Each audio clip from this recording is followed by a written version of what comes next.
Recording in progress. We are live. Let's just make sure. Hello, fellow humans. Go. Hello, fellow humans. Colleen, Prashant, Jordan. Hey, folks. Good to see you. Hey, Jordan. Robert. Lulu. A very wintry, snowy hello from Scotland, everybody. Do let us know where you're joining from in the chat. Always nice to know where everybody's coming from. And it's nice to be back. I feel like it's been a little while, so it's good to see everybody. Good to see you all. Your background, John, is very cozy. I wish I was in that. It truly is. The full of cats on yes, fire. indeed. The Oh. fantastic work of Bobby Chu for this year's Holly Jolly, which has just been announced. So keep an eye out over there on the Lightbox Expo Discord. Teams are being assembled as we speak. Yeah, good luck to all those participating. I know there's some folk who are currently in here who are also there, so it looks cool.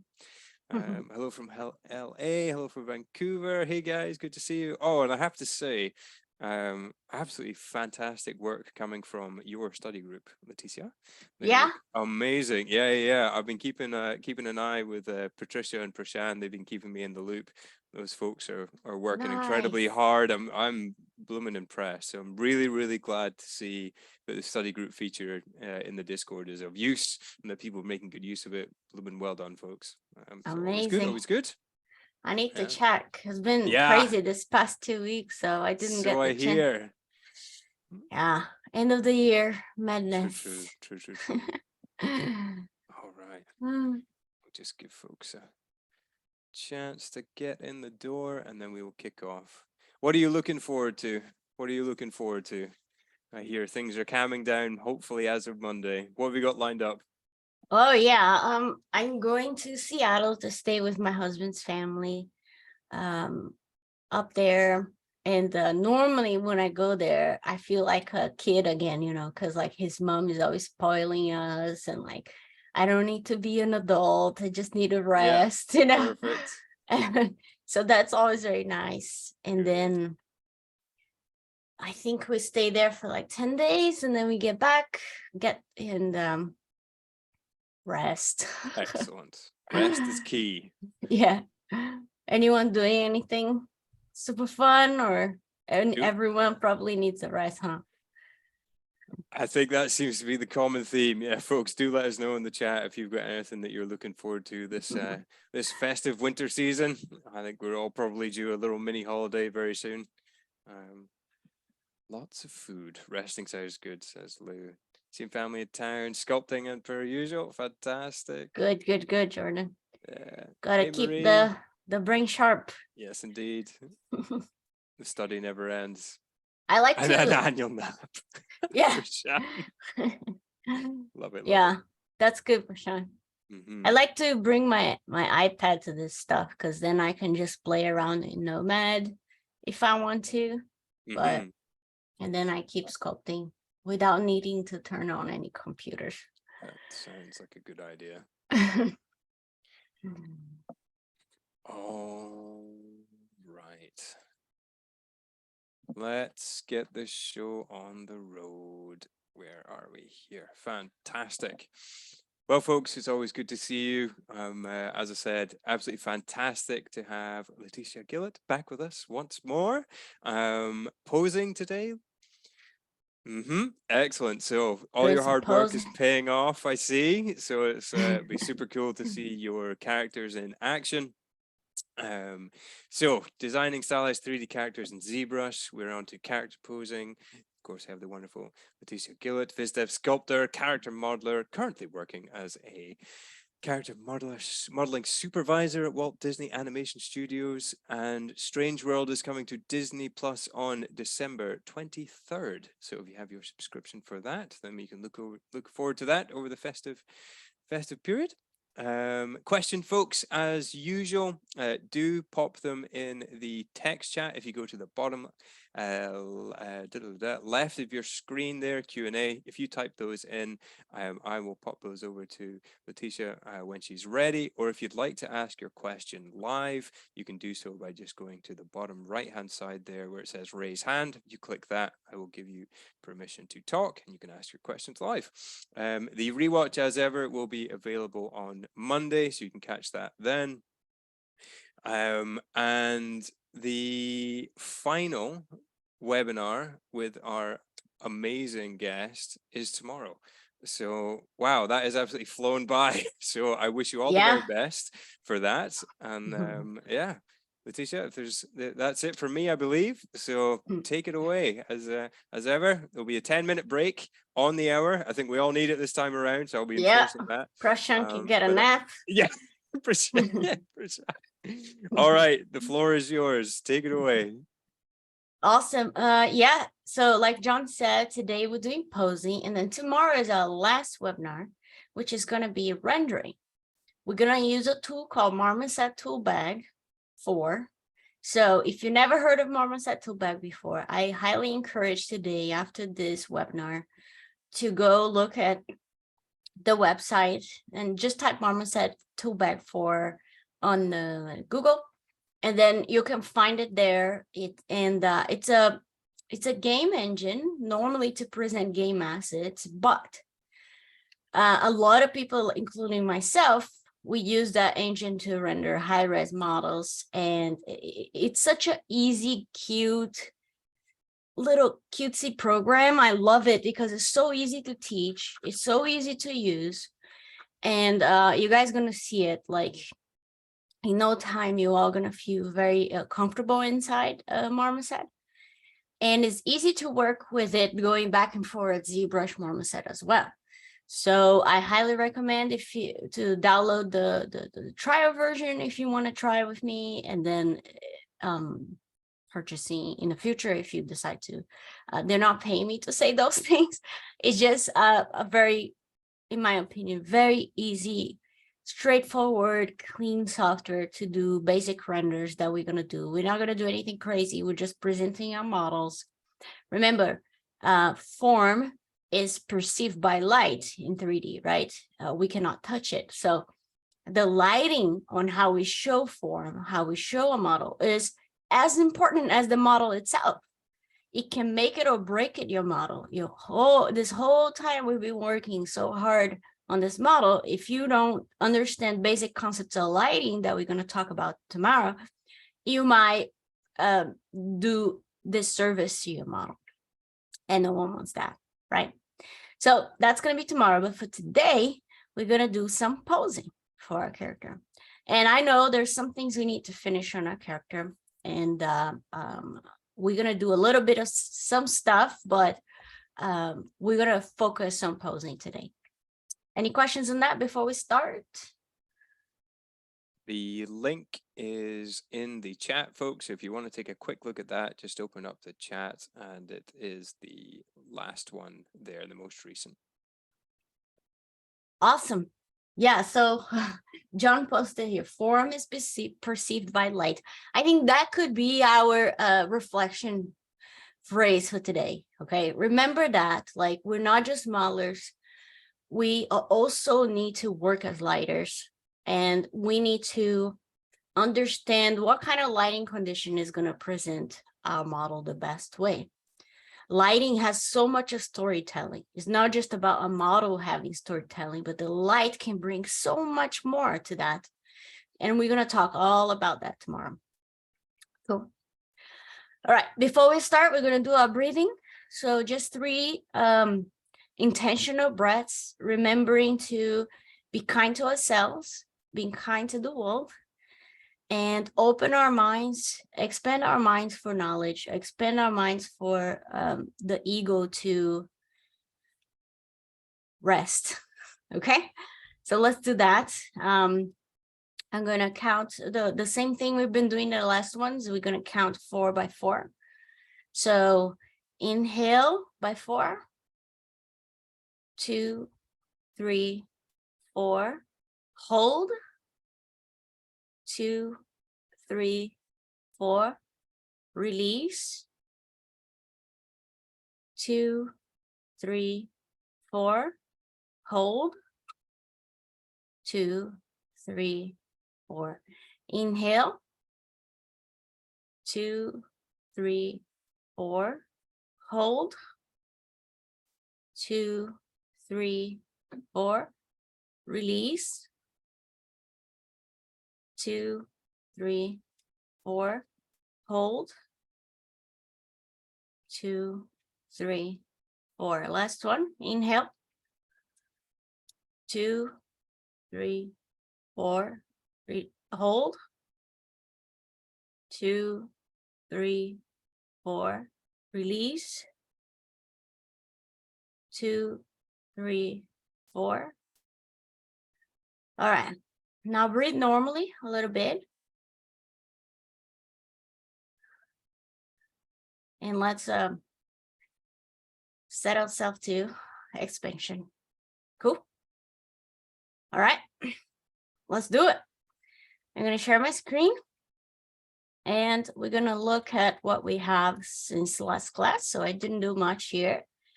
I didn't want to go too much forward without you guys. But there are a few things that I want to show very quickly before we start posing, which I didn't get the chance to do, and especially on the face, okay, which is how to add geometry lashes on a model. And just do a little quick things here and there. All right, so let's do that. Okay, so for, like I said, for the face is so important to have geometry lashes because it's gonna give that very graphic, appealing pull to the eyes. The eyes, remember I said like the most important part, here's a body. The most important part of the body is the head. And then if we zoom into this is the head. The most important part of the head are the eyes, okay? So the eyes are the windows to the soul, whatever people say. So we gotta make sure our eyes have life, okay? And that's what we're gonna do it now. So before we put lashes, I'm just gonna paint a little bit the irises. So the way I like to do it, and everyone does a little bit different, you know. The way I like to do it, it's very much so like, let me see if I have a reference here. I might not, but let's see. Ugh, can't see anything. But I really like how they did the eyes on turning red. It's very kind of anime graphic. This is kind of cool too, you see. It's just a little highlight on the bottom with the color of the eyes. And on Luca, very cool too. So what I'm going to try to do, what I like to do is kind of that vibe, you know. I don't like super realistic feeling eyes most of the time. So that's what we're going to try to play with.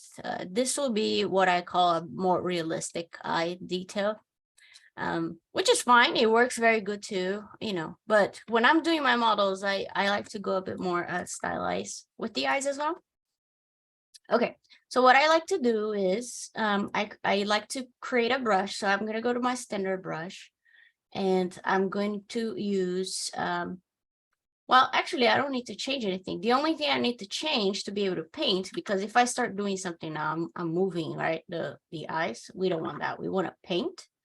So what I'm going to do is down here, instead of using Z add, which is the add mask, I'm going to use turn it off, Z add, and I'm going to turn on RGB.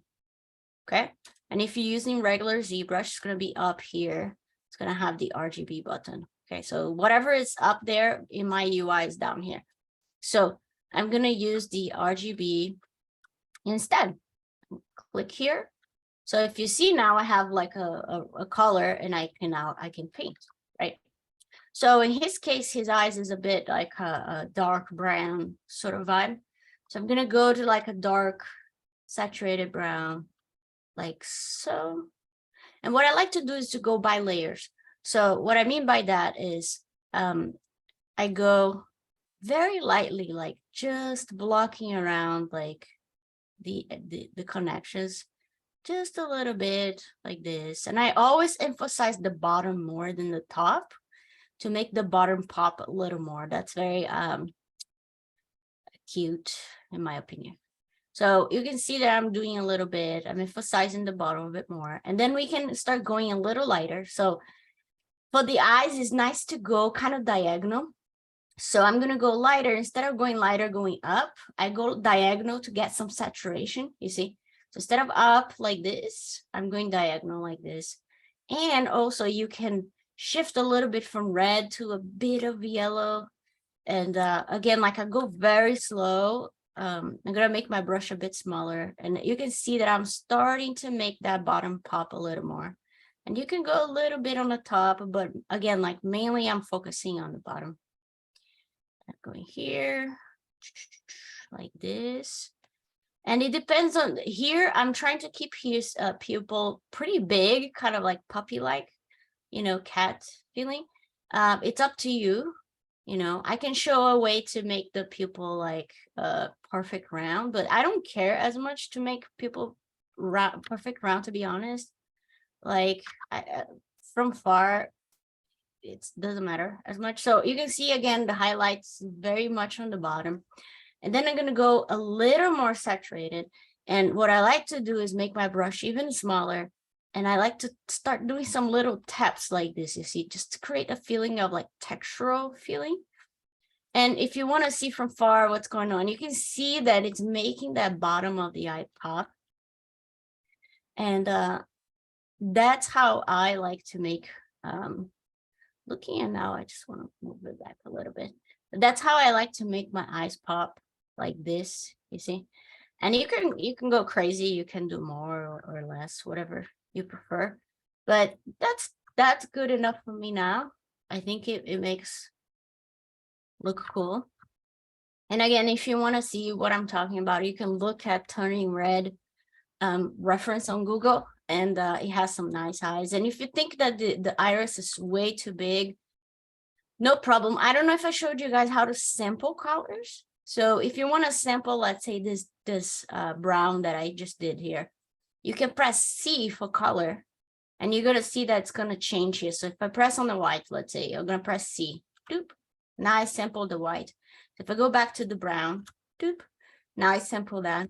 And if you want, I'm going to go back to my standard brush. That is the one I was using with color. Where is it? Here you go. If you want, you again, like you can go over a little more to make the iris, or the pupil, I mean, a little smaller. So just going slowly, trying to make it smaller. Okay, cool. Yeah, I think that's working. Any questions on that? So far, so good, looks like. Awesome. So let's keep painting some stuff. So one thing I like to do also is in the, we painted kind of like this brownish for the lashes here, and we can go even farther. But what I like to do is that if I go to the body, I'm going to isolate. I like to paint like a little darker reddish tone to the lids. So I'm just going to go over here, just on the lids here. So it frames his eyes a little better, but it's not like pitch black. It's just a little darker tone. And I might have chosen a not super saturated tone. That's no. What we can do is saturate a little more. Just trying to find something that frames his eyes a little better. And you can go all over if you want, like inside. It's kind of like a blood kind of thing. Let's see. It looks sick, so I'm gonna go a little lighter. We can just pick his skin color. You see, I pick his skin color. I'm just going a little bit over again to kind of bring it back, that skin color that he has, so it's not super intense. Let's see. Yeah, now it's a bit better. I can just paint a little more. Cool. Let's see. Yeah, that's fine. Okay, so let's put some lashes in. The same way we did the brows, we could even get the brows, but the same way we did the brows, like we could just mask something like this, extract and use as lashes. Like you don't need to think too hard how to do this. We could even take this, like let's do that. I'm gonna take his brows. I'm gonna duplicate. And then I'm going to move it down. And we can just shape this now. So I'm going to smooth to make it thinner and small. Something like that. Again, like you don't need to complicate things. Like there's some techniques like the extraction that we did with the brows that works very well. You don't need to reinvent the wheel. But if you do like to work a bit cleaner, there are other ways to do lashes. No, you know, you can find other ways to do lashes. It's gonna work very well for you probably. But I don't try to complicate things too much. So again, I'm thinking about like normally it's funny, like normally if we look at reference on how they put lashes on characters, right? So this one, for example, has a thick to thin kind of vibe. You know, some of it has like thick, thin, thick, then thin, which is nice. Let me draw so just to make sure. So it starts thin here and then it gets thick and then it gets thin.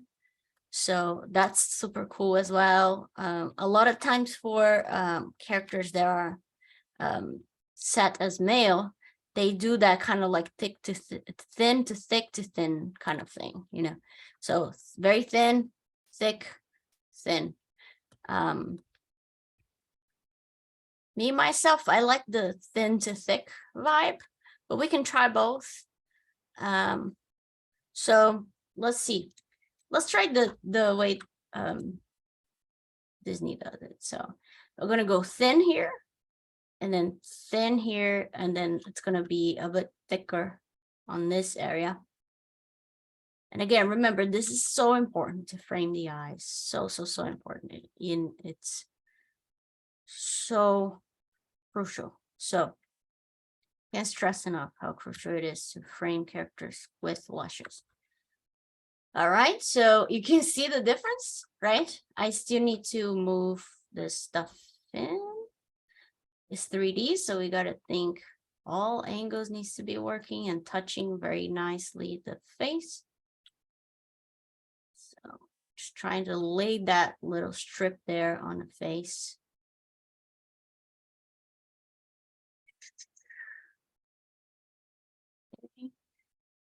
You can always keep smoothing. You want this to be very clean and graphic, okay? So take your time to do this because it's very important. Okay. I think now it's working. And look at all angles to see it's touching. All right. Okay, look at the difference, right? How his eyes pop. Pop, pop, pop. Okay, cool. Another thing we can do here, since we're talking about painting, just before we start posing, it's we can add some freckles, you know, like for example, I'm gonna get my standard brush again. So brush, S for standard, so we can paint.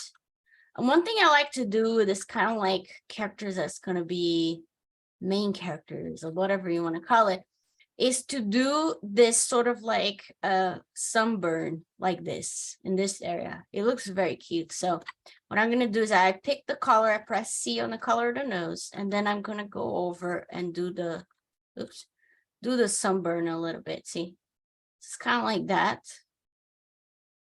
And it looks very cute. And I might go too far. If you go too far, just sample the skin color with C and just go lightly taking it away, whatever you did. So just taking away a little bit, but I do like to make things cute and, you know, push. Sometimes I like to put some redness on the chin as well. Like, I think it's cute. Like that. Might be too much. Can bring it back a little. Okay. Any questions? We do have a clothing-based question, but I don't know if you want to answer that now or if you want to come back to it later. Yeah, you can ask. Take it now? Perfect. Excellent. So Andy's saying, I have a question based about the clothing. The hood and the sweater are separate objects. For animation rigging, do I have to connect both together via retopology? It's funny, it depends. Like a lot of times we keep it separate because it's easier to rig and animate. The important thing is to make sure that there is a way that it feels like it's connected somehow, but it's fake, you know. But as long as it feels like it's connected, it's totally fine. They're gonna be, probably it's gonna be better for them. Yeah. But depends on the rigger. Sometimes the rigger might say, I need this connected. Sometimes they might say, no, let's keep it separate. It's much easier for me, you know. So it depends on the person you're working with. Cool. One thing I like to do also on the painting is to give a little bit of like framing on the eyes. Like I said, like the eyes are so important. So one thing I like to do is to get the skin color and push a little bit of red and go to a little darker, very little, and kind of like, it's almost like I'm doing a painting, right? Like a digital painting where I'm kind of going on the dark areas here on the top where the light wouldn't hit as much, and just give a little shaping. And if I make it super dark, just to show what I'm doing this, okay? It's just to kind of like shape a little his face, but obviously not like that.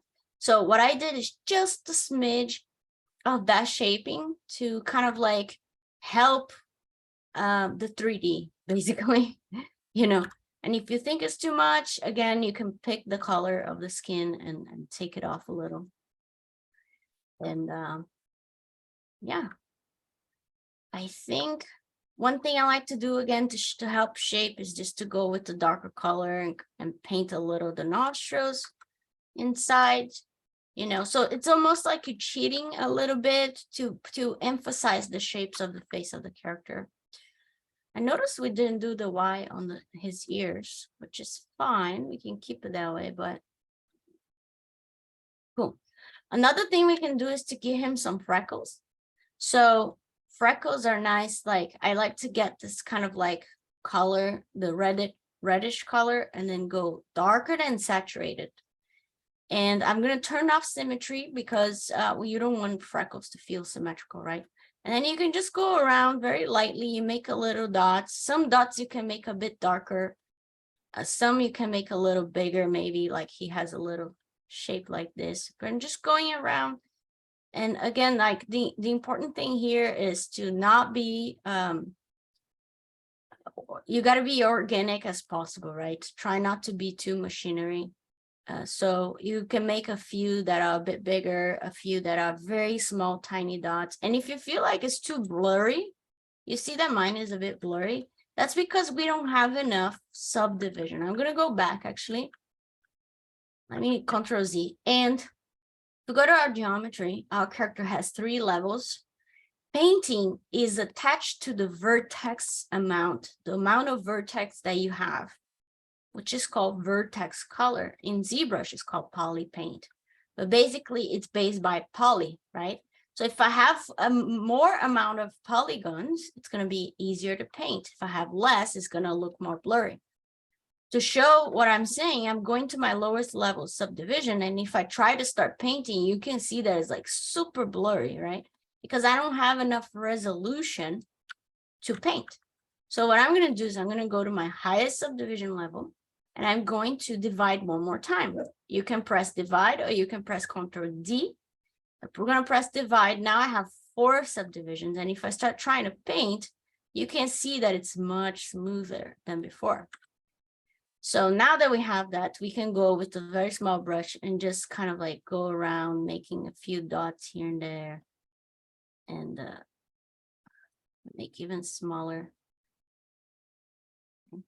And I like to always make sure that I have some big ones. They're not super round. Some of them are more like this shape, like this. Some of them are more like this. Don't try to make just like little spheres. That's not how freckles work. So I like to make them a bit more diagonal in general. And again, don't worry if you make too strong or anything like that. We're just blocking it in. and then we can paint it out, some of it. So I like to go on the nose a little, put a few little freckles here. Again, you don't have to have freckles, obviously. I'm just showing a way to do it. And then we can go back here. And again, try to be very random with it. If you go to uniform, it's gonna look machine made, and we don't want anything machine made here. All right, so I can put maybe a few on his chin like that. It's cute. I like to go around, like just add a few. And again, like if I don't like it, I can just paint it off. It's no problem. And a few on the forehead, maybe that. Okay. And now, like I said, if I want to paint it off, I just get the skin color, press C, go with the big brush, and just go around, maybe dimming it down a little. I'm going very soft on my tablet, just pushing it back a little bit. And here it's a bit more reddish, so I can get the color and just kind of like dim back down a little bit of those. I think it's fine. It's funny because like it looks intense, but then you zoom out, you don't see much. So it's kind of like that nice tertiary detail that you see only if you're doing close-ups on the character. You see how much it changed already? Like if I open the version we just opened half an hour ago, it's so different. Just having the lashes and a little bit of life to it, it changed the character so much. I hope you guys can see that. Cool. All right. Yeah, so that's what I wanted to do with the face. Any questions on the face or anything like that before we continue? Yes, we have a question on teeth from Catlin, who says, one little question about teeth. Does he need to have teeth as well? It depends on the pose that you want to do. If you're thinking that, like for the pose I was thinking of keeping his mouth closed, so I don't necessarily need to make teeth. But if you do, I can show a very quick way to make teeth. Let's look. Can you remind me after the break? I can show teeth. Is that all right? You got it. Teeth after the break. Teeth after break. All right. So we have this. We're missing a few little things, including the props, which is a plunger and a trash lid. But we don't need that for now. I'm going to show you all how I like to pose. Okay. I'm going to be very honest with you all. Posing, it's something that I struggle every time. One thing I'm going to do here while I'm talking, I'm just going to put a little bit of redness on his knees because it's cute, and a little bit of redness on the tip of his thingies. That's something I always like to do, like that. It's cute.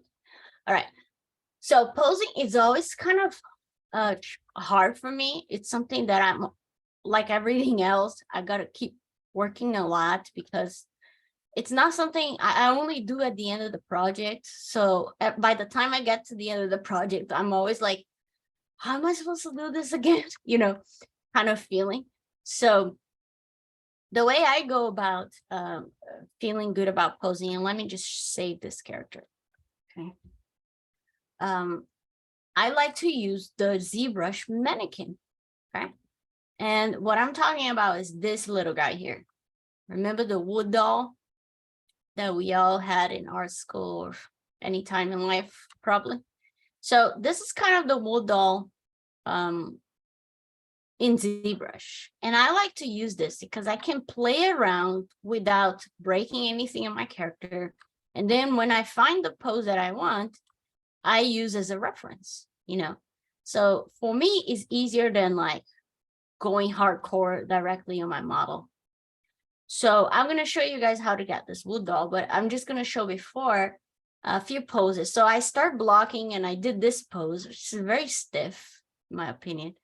But you got to start somewhere, right? So I have the trash lid, I have my little plunger thingy, and here it is. And then I was like, you know what? I'm going to try something very dynamic. And then I tried this one, which is like this. And he, again, like it's 3D, so you gotta always look at all angles, doesn't matter. You know, so I was trying this one. I was like, okay, I'm starting to lose. You gotta lose your hand, right? You gotta try a few things to get where you want, in my opinion.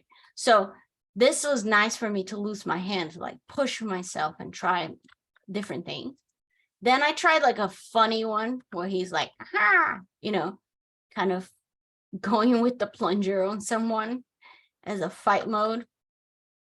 Then I start trying like maybe more like basic heroic vibes. And this one is like he has the plunger on his back, yada yada, with the shield. And then I tried this one, which is a little, again, like more like kind of a character presentation pose, not so much action going on. After all that, I kind of went with this one in my mind. I was like, okay, I'm going to try something like this, make him look sassy and stuff. And that's where I got. All right, but that is all great. But how do we get this mannequin, right?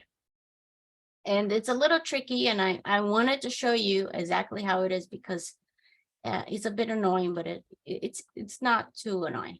So if you press comma on your keyboard, it's going to give you the light box, this area here that has a bunch of stuff. It's called the light box. Okay. And if I go to project, you're going to see that there is a little folder called mannequin. Okay. So I'm going to double click on that folder. And there's a bunch of different mannequins going on here. There's a hand mannequin. If anyone likes that, instead of my hand that I give you guys, there is like some animals, whatever. I think the mannequin I used was this one. Sorry, my dogs are barking. I don't know if you guys can hear it. But the one that I like is this one. I mean, it's not that I like, it's just whatever, you know, but there are a bunch of different ones. There's even a kid's proportion here. So you could choose any of it, to be honest, like not the animals, obviously. So I'm going to save my file because this is the project. So the moment I click, it's going to try to open that project and it's going to ask me if I want to close mine. So before anything, I'm going to save mine. And then I'm going to press comma. And I'm going to go double click this mannequin human. And it's going to say your project. Would you like to save changes? I already did. So I'm going to say no. And it's going to bring the mannequin. And this is the default mannequin that comes in. Again, we can test some different ones. Like maybe let's see what this one gives. It's a little more chubby one.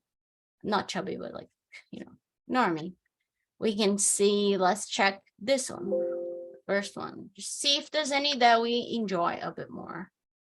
This one, it's nice. I'm gonna go with the one that I'm used to, which is this one.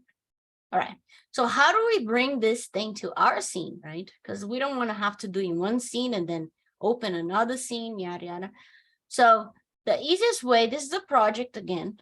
So if you want to import something to a different ZBrush project, you can save it as a tool.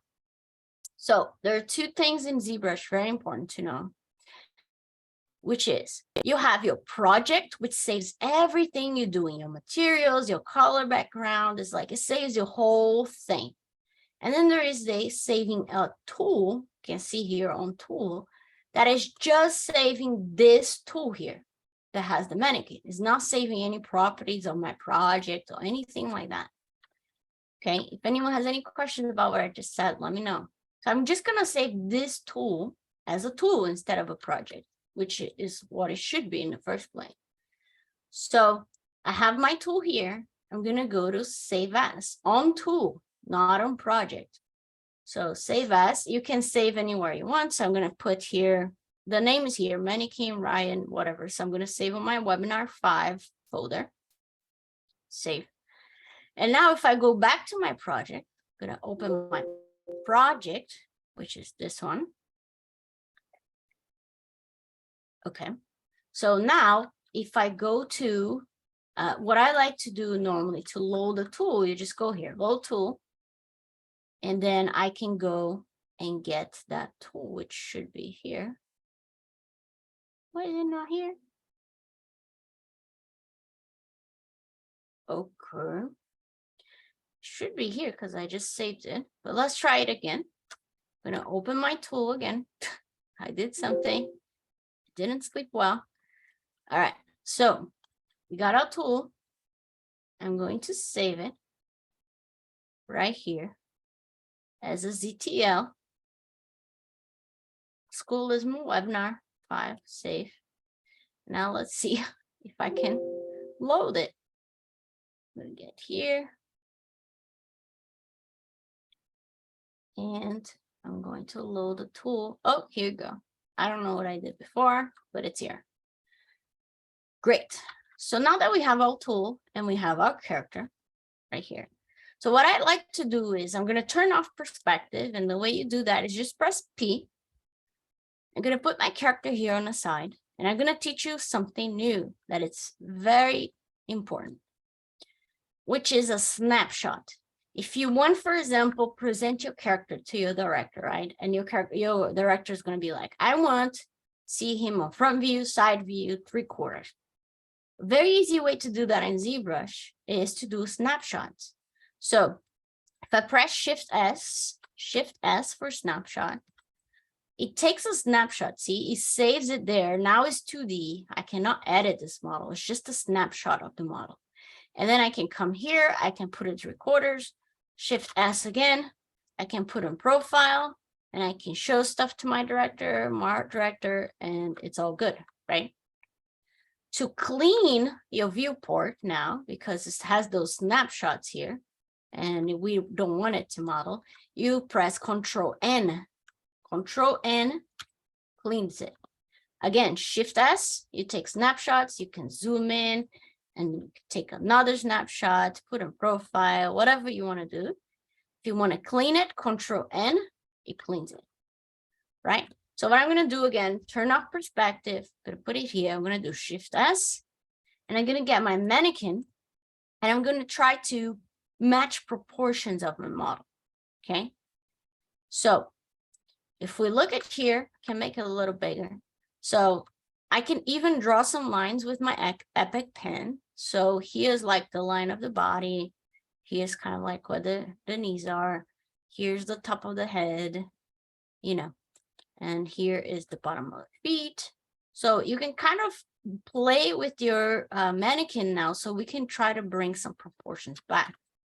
One more line I'm going to do is just here on the crotch area. All right. So with that said, let's figure it out what we can do with the mannequin.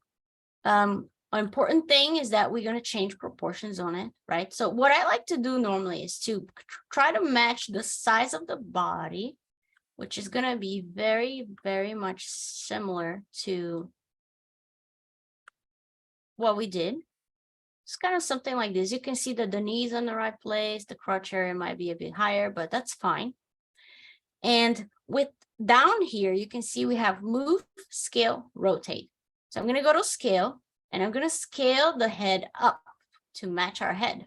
So it's going to look funny, but that's our character, isn't it? Okay, I did that. I'm going to go with the move. It's going to try to match a little our A pose. So again, I'm just kind of moving it like this. Kind of match it. We can open the legs a little bit. Again, I'm using move, okay?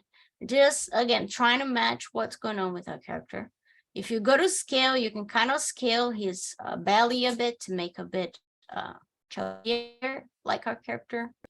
You can scale like the arms is going to scale like that, right? But if you click on the sphere of the joint, you can kind of scale the arms a little bit. Again, I'm going to scale here. That's enough. Like, we don't need to go crazy. Just a little bit to kind of match our character, okay? And on the head, I'm just going to scale. Well, that's fine. I can try to scale the neck. No. Yeah, that's all right. That's already good enough.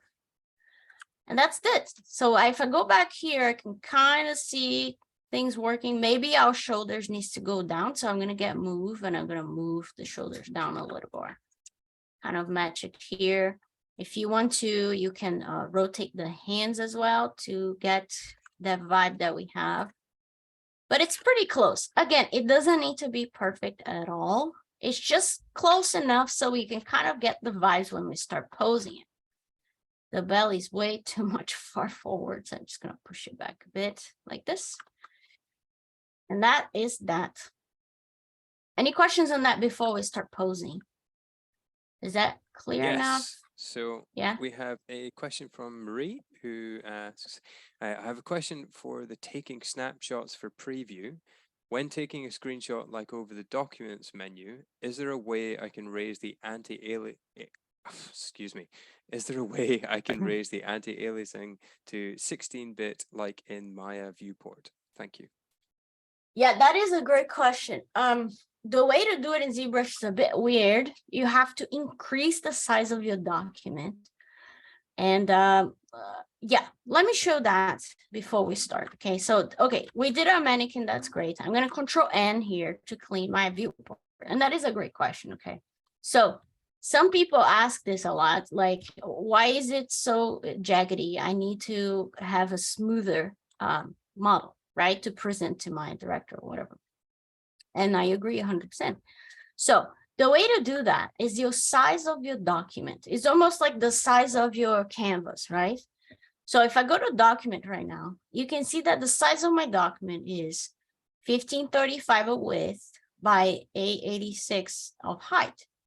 And that's the result it's giving. It's a little jaggedy. And one thing important to know is that the size of your document is going to decide also how fast you're going to sculpt. If you put your document too big, it's going to get slow, okay?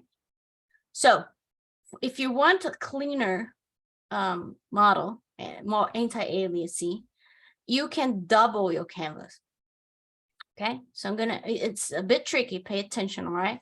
So document, I'm going to double my canvas, going to click it here, and it's going to say, resizing your document is not undoable. Okay, great. And you say yes. So it's going to look weird. It's going to make this like weird thing because right now it's taking a screenshot of what it was before. So if I click and drag, you can see that it's making my model again. And I got to click on the edit button to start editing my model again. If you don't do it, I'm going to click and drag. It's going to create a bunch of snapshots. This is just taking snapshots for you, see? Whee! So if you don't want that, which I don't think we do, you click and drag your model, this one, and you press edit. So now I'm on that model. You can see that I can move it, I can rotate it. So again, to clean your canvas, you do Control N, okay? And if you look at now, it still looks a bit jaggedy. That's because, okay, and again, the buttons I'm going to show is the ones that normally are here on the side of ZBrush, regular ZBrush. Okay, so I'm going to show you some buttons, which is on my UI. If you have here zoom, actual, and half. So if I click on zoom and I start zooming out, you can see my document limitation, right? So this here is my document. So I was too zoomed in on my document before. So what I like to do is to press the button here. And I'm going to click on actual. When you click on actual, it's going to try to frame the document for you. Okay. If you click on half, it's, well, actually, oh yeah. Well, you click on half. Yeah, it's going to set it to the size of the document. So you can see now that it's much smoother, my model. It's not that so much jaggedy lines going on, which is nice. But you can also probably see that my ZBrush is already a bit slower than before.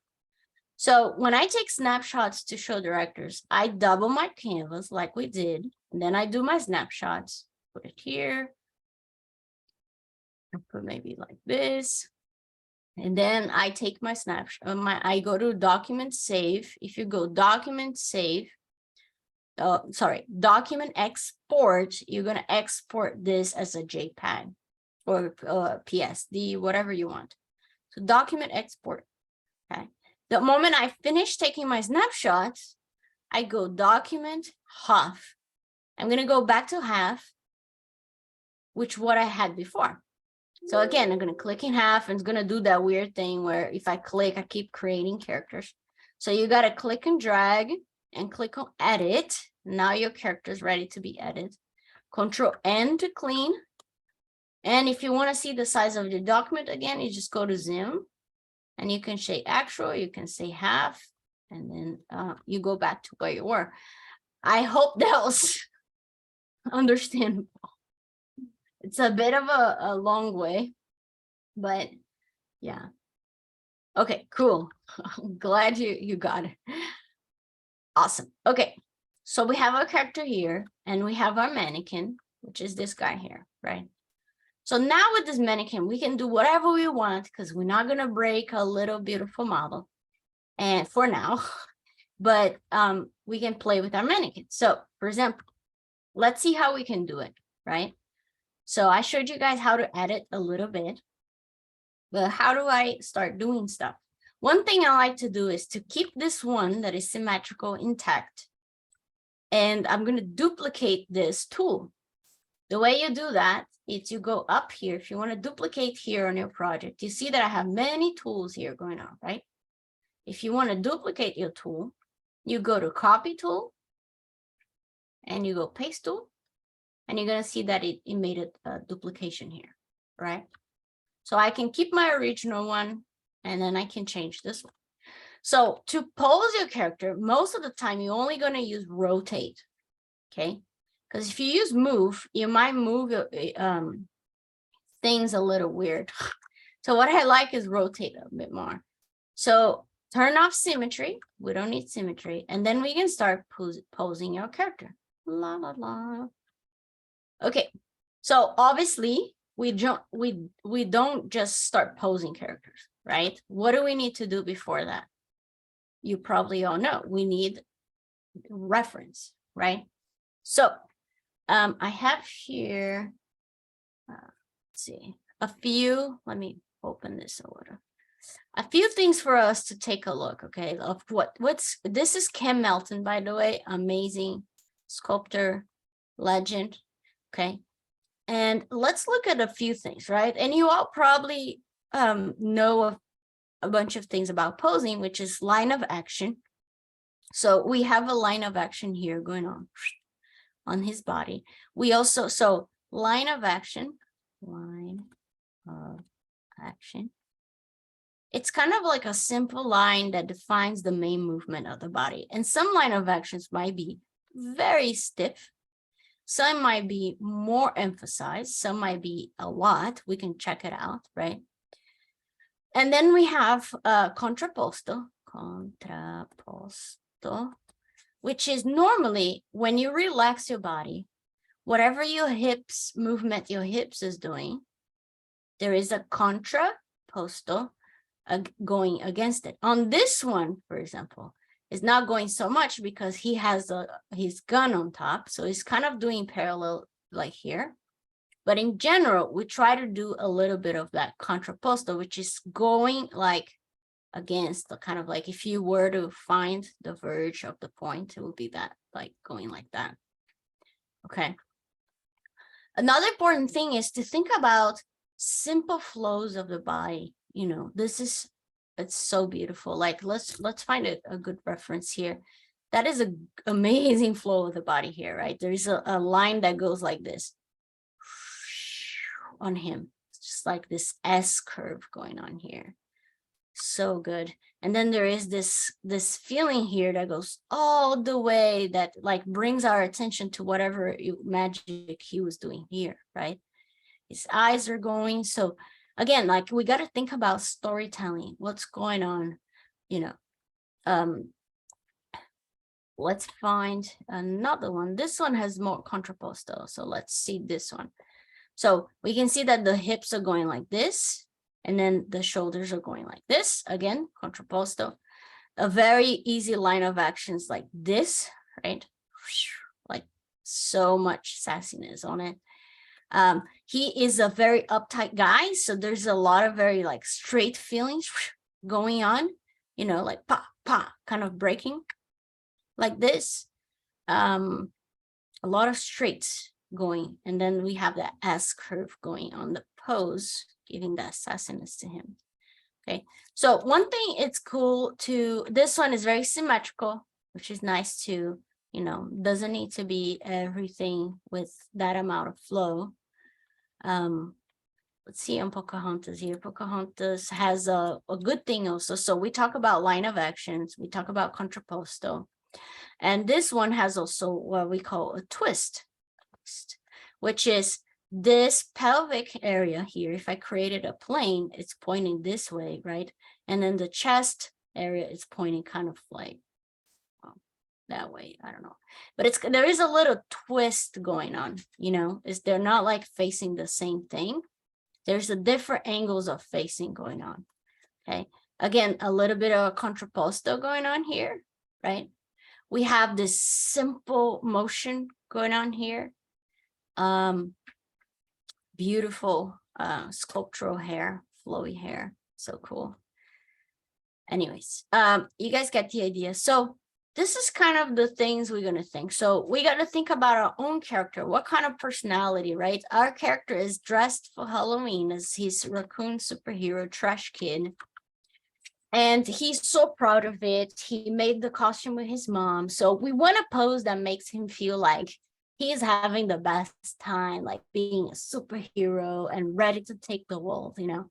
And that's why I went, if I go to the other PRF here, I was looking at some poses of Link because he's like ready to roll. He's very serious and ready to attack. Our character is not that serious. He's going to be kind of smiling because he's just having fun. So it's a bit different vibe, but I wanted kind of heroic feeling to it. So I got a bunch of like Zelda Link poses to see what kind of stuff I wanted to do.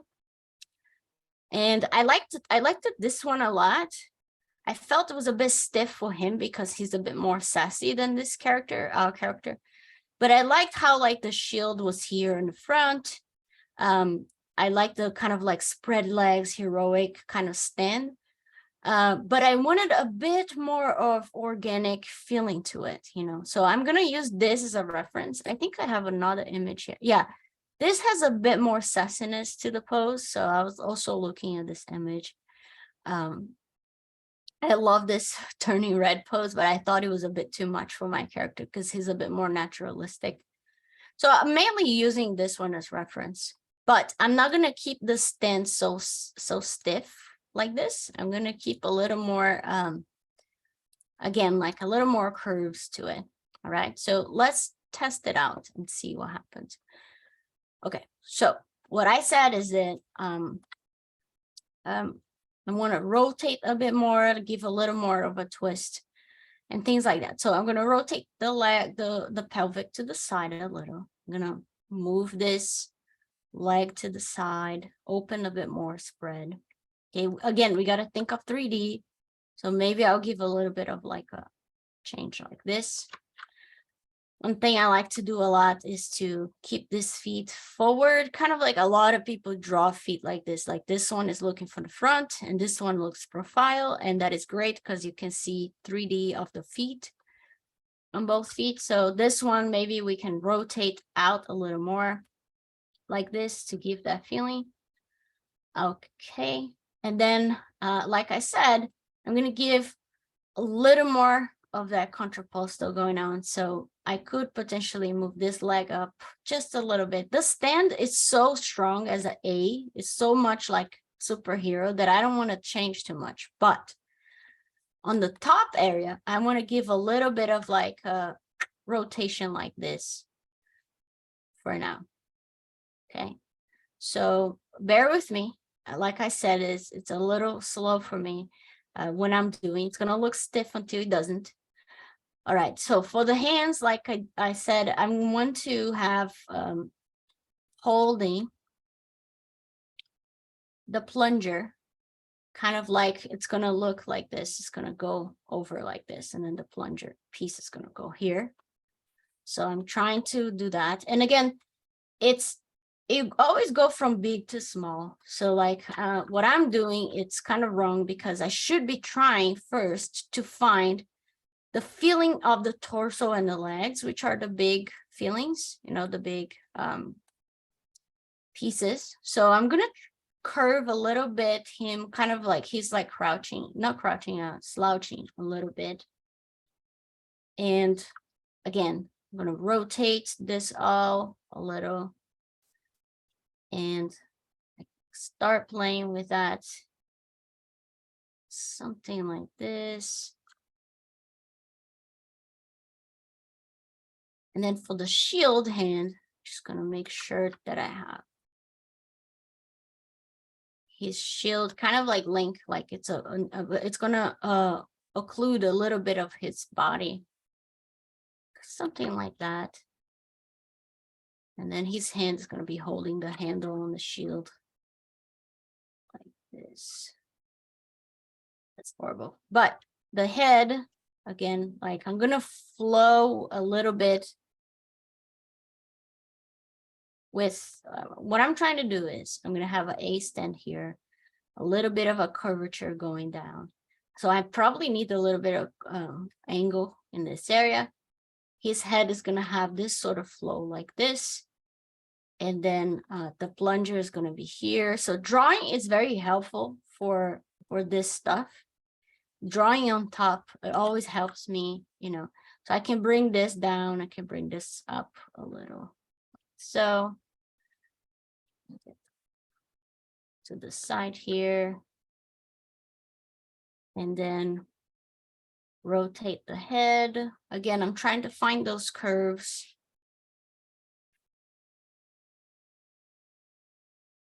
And that sassiness to it. And one thing that helps a lot is adding the props in scene, right? So if I go to this is feeling much better, right? Because I took more time working on it. So, but you can kind of see that I'm going kind of in that way, but you can see that the pelvic bone here, like I have a little more of that curve here going on like this. And this is very important. So I'm missing that. The arms are a bit more behind. The shield here I put on the side, but I gave up and I want to put it on the front to occlude I was trying to avoid occlusion, but it is important to have overlap. So you can see here also that I did on this pose, there's a little bit of a contrapposto like this, which I'm missing on mine. So I'm going to go back there and I'm going to play with that. And again, like I said, a lot of it for me takes time because I don't do this all the time. So I need to really take my time doing this stuff. And that's why I already made some poses because I didn't want to waste you guys' time watching me suffer with this thing. Okay, cool. Something like that. We have that contrapposto going on. Maybe I need to rotate this a little more like that. Let's look at my reference here.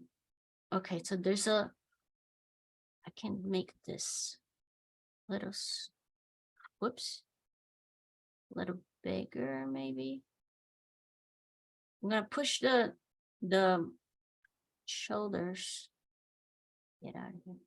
If this starts happening, it's because it's trying to get the sphere instead of the little piece here. And that's fine. We can go to scale and scale up a little here. All right, we're gonna get there. We're gonna get there. So again, just really looking at all angles. This is way too much far in. Like if I use Link as my reference, you can see that the arm is a bit occluded by the body here, right? So I can try to do that with the rotation. I think I need to rotate the whole body a bit more to the side. So I'm just gonna rotate this here, rotate this, and move this piece in. I'm starting to get what I want, which is kind of like this pelvic. Imagine this going on, right? This pelvic pushing forward a little more. All right. Let's try again here. But the shield probably is going to be a little more like this. And then the head tilts a little. And if we want to try, we can start adding some props. It's starting to get some feeling. Something like that. Starting to get there. We can add some props. So the props, again, can be very, very basic. You just need like a cylinder for the sword or whatever it is. So I'm going to append here a cylinder. And I'm just going to place it there. Props are very important for posing because you're only going to feel it if you have them there. Like, it's hard to feel it without it. I'm going to do something like this. And then we can rotate. Any questions so far? You've just answered it. Okay, cool. We have another question which will probably be best suited after the break, which, speaking of, we can take as soon as you are ready, Leticia. Okay, let's just put some props here, and then we can take our break. So we're gonna start adding those props there. Okay, something like this for now. And then let's add a shield. So again, we're just gonna insert another cylinder. And let's make it thin. This.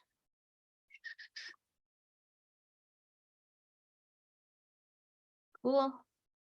And here, remember, this is 3D. So try to get 3D feelings. Like, don't make the shoot completely front of you. Like, do a little rotation, do a little play with it so you can kind of really feel the 3D feeling of things. So if I look at Link here, I'm pushing it up a bit. Maybe this is too big, maybe a bit small. I want to have overlap, but I don't want to occlude on my body, right? Like here, you can see that there is a little overlap, but you still see some of the body. That's important. So I want to make sure I have that. So I'm going to move it around. And then we can pose our mannequin again to fit that decision that we made. So I'm just going to rotate here. Something like this. So if we start looking 3D, maybe I can make a little more. This hand goes a bit more in. So again, now that we have the props, it's easier for us to start judging like what's going on. Like if we need to rotate things a little more like this, I think I'm always feeling like I need to rotate things to the side a little more because I like side views of characters. So Leticia, can the props be linked to the hands so that you rotate the hand and the prop rotates with it? I don't think you can do that in ZBrush. I don't think you can link to ZBrush here. I think you gotta move it separately, unfortunately. If this was a real rig, yes, you could do that, but this not as far as I know, no, you cannot do that in ZBrush with the mannequin. So you gotta kind of move everything together. All right. So that's sort of like what I'm feeling for now. Let's compare what I did before. This one, well, this one, the shield is on the side, which is fine. But we're getting there. Not too bad. We'll get there. A little more rotation going on. Maybe I need to do a little more like this. Anyways, you guys can get the idea. I don't know if I'm like doing this too much. Maybe it's too much a push, but I definitely want on the front view to feel like the pelvis is moving forward. And he's like, oh yeah. You know what I mean? So what we're trying to do here is this line like this S, very, very basic S curve here going on. We have some contrapose, though not too much, but some, you know. And again, we got to think about our character story. Like we can push it more to kind of try to make it feel even more sassy and things like that. But for now, That's what we have. And oh yeah, all right. Last question before we go to break. Is there any questions? So we have a question on the head retopology. Do you want to take that now, or do you want to take that after? Head retopo. We did use ZBrush last class, I think, or yeah, I think it was last class, so 2 classes ago. For topology for animation, we're not doing here because what we're doing here is VizDev modeling, right? Concepting 3D. But if you're interested on that, I can find now on the break a few links of like good head topology studies, so you guys can have that if you want. Got it. So if it was a question based on if you need to place stars, where is it better to place it, or is it necessary to avoid stars? I mean, is it more than 4 edges connected to one vertex? So is that right. better answered, sorry, with the links that you provide? Yeah. I think the links I'll give you, it's gonna help. And yeah, a lot of topologies that if you wanna buy some models from people that are very good. For example, there is a guy, he used to work here at Disney. His name is Sergi Kabaler. Let me open here so you can see. Sergi Kabaler was Gumroad. A lot of times when I wrote it wrong, but you can see here that he has some models you can buy that has like topology stuff. So this is very nice. Like this one, for example, it's a good model I bought myself, that it has some nice topology about the arms, about everything that you need. So you can take a look and study the decisions that these people that are very good at it made. You know, there are many of topology models to buy if you go to places where they sell that stuff. So this is just one example. You can check it out. Cool. That's the best way to learn for me. Like, it's just getting people's models, buying people's models, and observing like what they did to the topology. That's how I learned it. Cool. All right, let's take 10 minutes break. So, and then we can continue our polling stuff. Cool. Sounds good, folks. Set your timers for 10 minutes and we'll see you then.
favorite.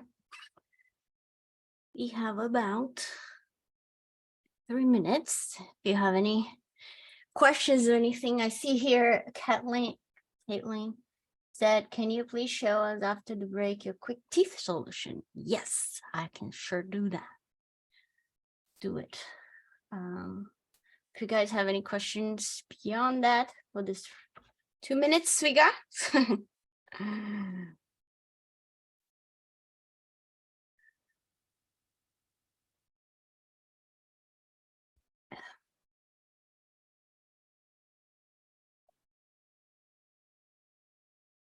You want to do some detoxing of the body, you can have some ginger cinnamon tea.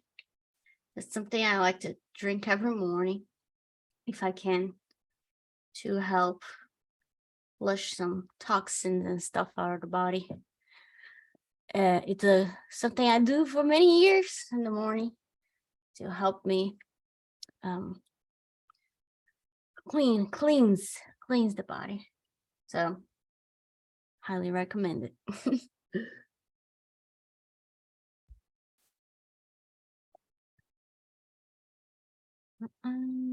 Jonathan Walker said, one of my favorite of your work is Roger from 101 Dalmatians sitting at the piano. When finalizing his hair, did you use Action or some program?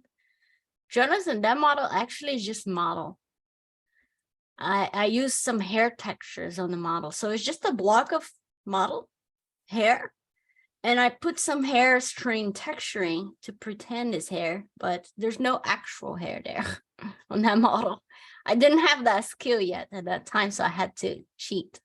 I just put some texturing on it. Cool. Yeah. You gotta fake until you make it. Like I at that time I did not use Action for anything because I didn't know anything about it at that time. So you gotta try different ways.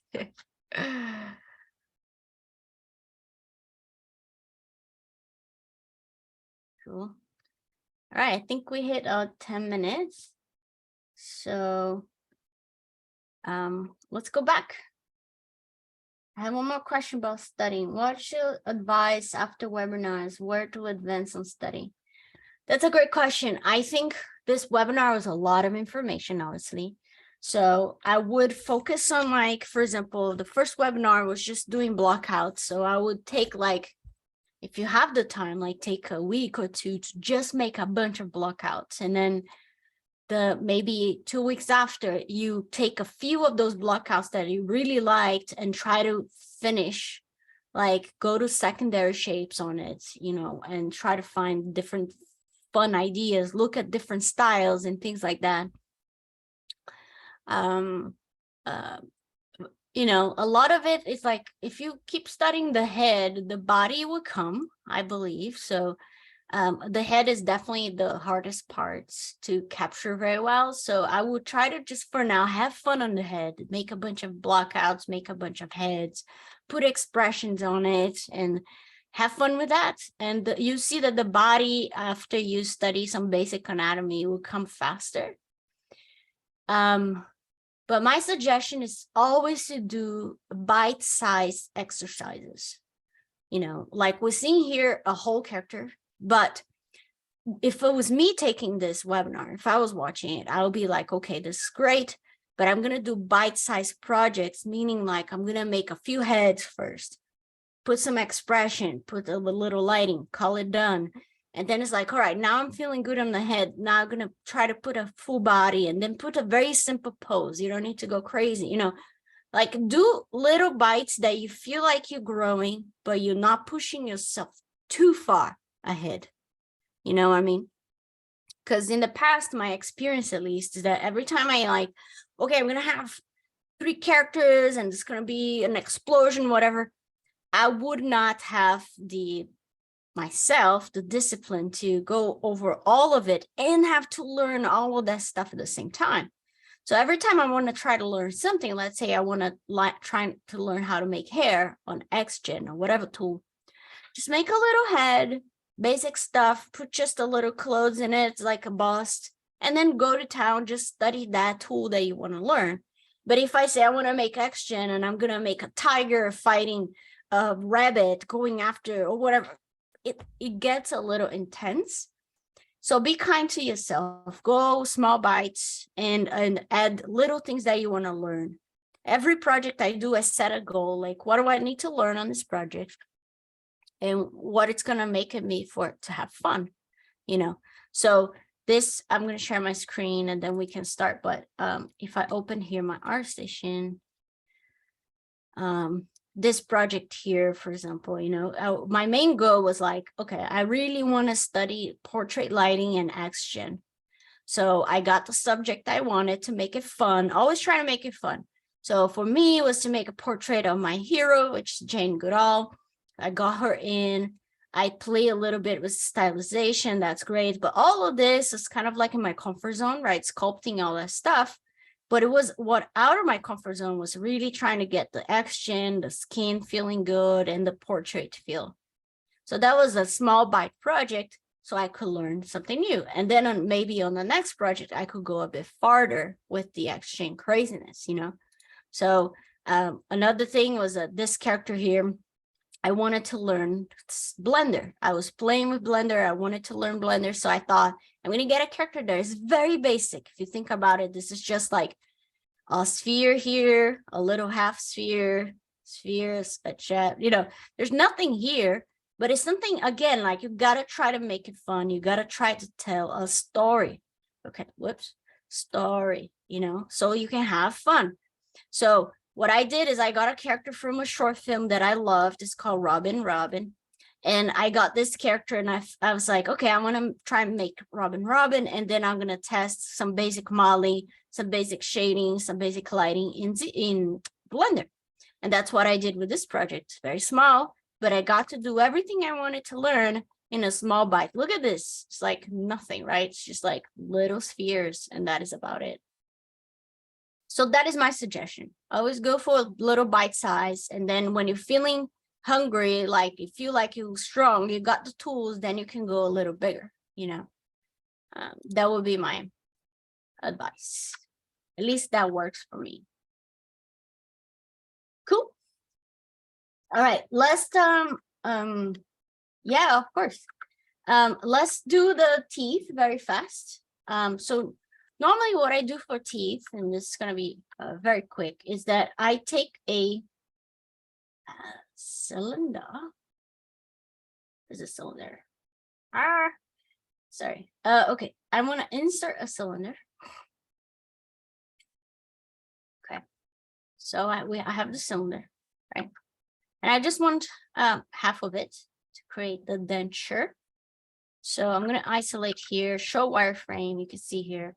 Normally what I like to do is just I mask half of it like this, and I mask the tops. So you can see here, if I turn on double side, you can see that I just have this, which is a little strip of polygons, right? I'm going to delete hidden. So if I go to geometry, modify topology, delete hidden. So I don't need those polygons. And this is all I have now, right?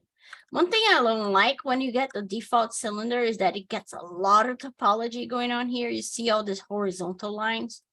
That's annoying, but you know, gotta live with it. So now I'm gonna shape a little bit more like a denture, and it's always good to have a reference for that, right?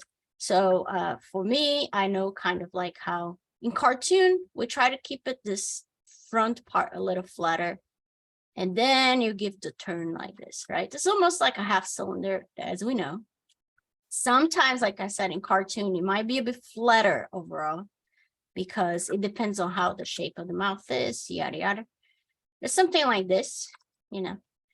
And now, my favorite tool, which is the dynamic subdivision, I'm going to give some thickness. So I'm going to turn on dynamic. I'm going to give some thickness like this. And this is going to be the base for my gum and teeth. Okay, so this could be my gum, and I could turn off post subdivision because we can get a little softer definition. And this is just my gum. Okay, I can here it is. I can turn on just one subdivision. I can say apply, And now we have that for the gum. And the teeth, there's two ways to do teeth. There's a way that you take something like this and you just sculpt a little bit of like little details in it. So that's one way. We call it the one-piece teeth. And there is another one where you're going to actually model teeth, and then you're going to place it around and start putting into place. So I can show the model teeth because you got the idea of the other one. So let's say this is my gum, right? So I can now come here and I'm going to insert a sphere here. We can do that trick to make the sphere more low res. You click here on a gear and you switch with the polysphere. So now we have, it made it very small, but it's there a little more less dense. And as easy as I made it sound, I'm just gonna shape this to become a tooth. So I'm gonna do something like this and call it good. Basically, I mean, you can look at anatomy of the teeth, you know, for cartoon, doesn't matter that much, but you might want to look at some teeth anatomy. And then you can just place on the gum. Let's say like this one is going to be this size of tooth. This. And then we can mirror. Now I have these two teeth. Like this, and then again, like follow the gum. Okay, so I can now with ZBrush, if you hold Control, you can click and drag, and it's going to duplicate on the same subtool. So now I can make it a little smaller here. I can make it a little shorter like this, you know. So again, you got to look at anatomy of the teeth, how it works. I'm just doing by memory here, but that's not how you should be doing. And you can start placing the teeth. And after you do that, you can go back to the gum. I'm going to just soften a little bit. And you can start trying to like push it a little to connect the areas. You know, so just sculpting. But yeah, you can start pushing to connect a little bit, like the areas that's going to go for it. And again, like now looking at this is like so round, so I can flatten a little more the base of the teeth. You can break symmetry to create like more asymmetrical stuff. So for example, if I break symmetry, I can make this guy here a little longer, or you can make a gap on it and, you know, go to town, have fun, and start placing the teeth like this. And then you're going to have teeth and gum.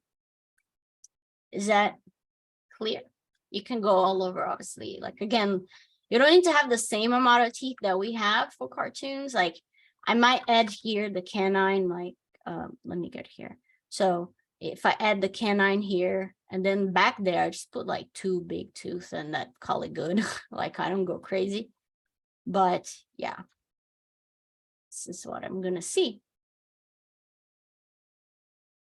Cool. All right. Any questions on that before we continue to posing? So, teeth look good. No further questions on that. We do have a question from Jonathan, Jonathan Walker, who says, one of my favorites of your work is Roger from 101 Dalmatians sitting at his piano. When finalizing his hair, did you use XGen or some other program? I think I replied to that. Oh, you did? Break. Oh, yeah. Oh, you're ahead of the game. Sorry. It's excellent. all good. In that case, we'll call that done. No, I missed that one. Perfect. No, you're good to go. No. Cool. All right. So, awesome. So let's just go for it. Okay. I'm not going to take too much time on this because you guys got the idea. You just go refining and finding the shape. Oh, one suggestion before we move on. If you can, get someone in your house to pose for you.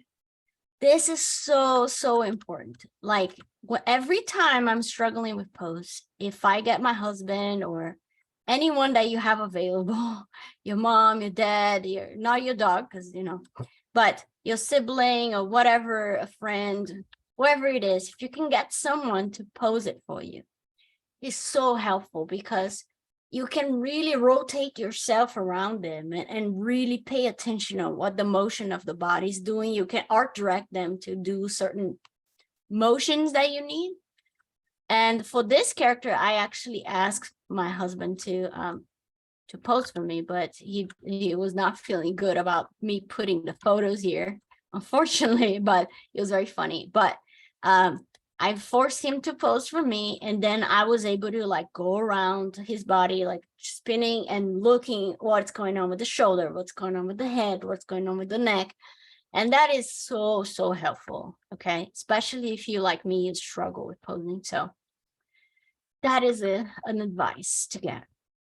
All right, so with that said, it's kind of working already. With that said, let's go pose our character, okay? So what I like to do in general, I'm gonna use this one, but again, like at the end, I decided that I wanted this to be a bit higher like this. I think it's gonna look cooler. So I'm just gonna fix this one here like this. A little longer. Okay. And on this one, again, I'm just gonna pose the shield on the front.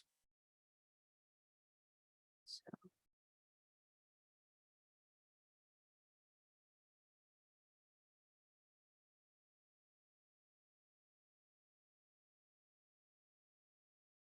Something like this. It's so good when you have someone to pose for you. So I can't stress enough how helpful it is. Like when I was in school, I had 2 roommates, and all those pieces, the Roger piece, everything was like, I forced my roommates to pose for me. And so I could really get those vibes right. Right. All right. So that's kind of like what I'm going for. Good. So what I'm going to do now is I'm going to take some snapshots of this so we can use as reference, because that's what we made for. We made for reference. So I'm going to take a few snapshots here of the different angles, what's going on, especially like something like this in profile. Maybe I can do one from the back like this, and then maybe I can do one looking from the top just so I can see what's going on, or like so. Anyways, you take a snapshot as much as you can. And then I'm going to go back to my model so we can use this as a reference, okay? Cool. So the way we go about posing ZBrush, one of the ways at least, is to use a thing called Transpose Master, okay? Transpose Master, what it's going to do is right now, every little piece we have, it's a subtool, right? Subtool, the eyes, the lashes. What Transpose Master does for us is temporarily takes everything and makes it into one object. So it's awesome because right now, if we wanted to pose the arm, we would have to pose the jacket first, and then the arm, and then the hand, yada, yada. But what Subtool Master does is to get everything and makes into one object. And we can create motion, move everything as it is one.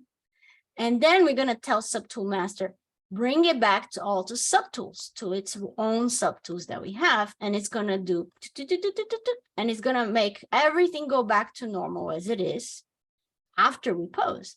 So it's a very powerful tool, okay? And I'm going to show you guys now. So I got this. And what it's going to do is inside Z plugin, and I'm going to click Subtool Master right here. And sorry, not Subtool Master, Transpose Master, sorry, saying it wrong. It's called Transpose, which is for posing. Transpose Master. So there's only 2 buttons we need to know. T-pose mesh, which is going to take our mesh and again, like I said, make it all to one. And when we're done posing, we're going to go back to T-pose subtool, which is going to take all of our objects and make it subtool again. It's like a magical thing. You guys will see. So right now I have all my, I'm going to make sure I have everything I need. It looks good, yada, yada.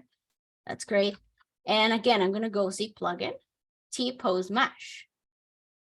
And you're going to see that ZBrush is doing something. It was going over every subtool and making it one. So you can see now I only have one subtool, and that is that. And it's also bringing all the lowest resolution of every subtool, which is nice because when we're posing things, we want things to be low res, easy to pose. We don't want a lot of polygons. If I show wireframe now, you can see that everything is pretty good density, right? If you had a subdivision, dynamic subdivision, like here, for example, on this cap, we had dynamic subdivision to give thickness. Don't worry about it. We can pose it. When we go back, it's going to add the thickness back. So don't worry about it. Some stuff is looking different because it's going to work. Cool. Awesome. So one thing that we need to know is that now I can move things together. That's great. And we need to work smart, right? So we know that his hand is going to be closed here, holding the plunger, and it's going to be closed here, holding the shield, right? So it's probably going to be very similar hand pose. So we could symmetrically pose the hands, okay? Before anything, we could just close the fist of the hands so we can have a closed hand. So anything that you want to do symmetrically, now is the time, because when you break symmetry, it's over, right? You're going to have to do one hand, then the other. So think about in your model, what do you want to work symmetrical first? Normally it's the hands. Like normally the hands are the things that I pose symmetrically, especially if obviously they're very similar hand holding things.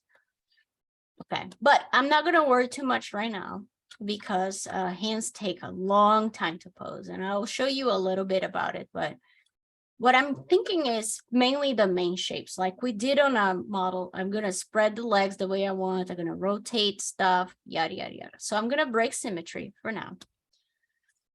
And I'm going to start rotating my model the way I want.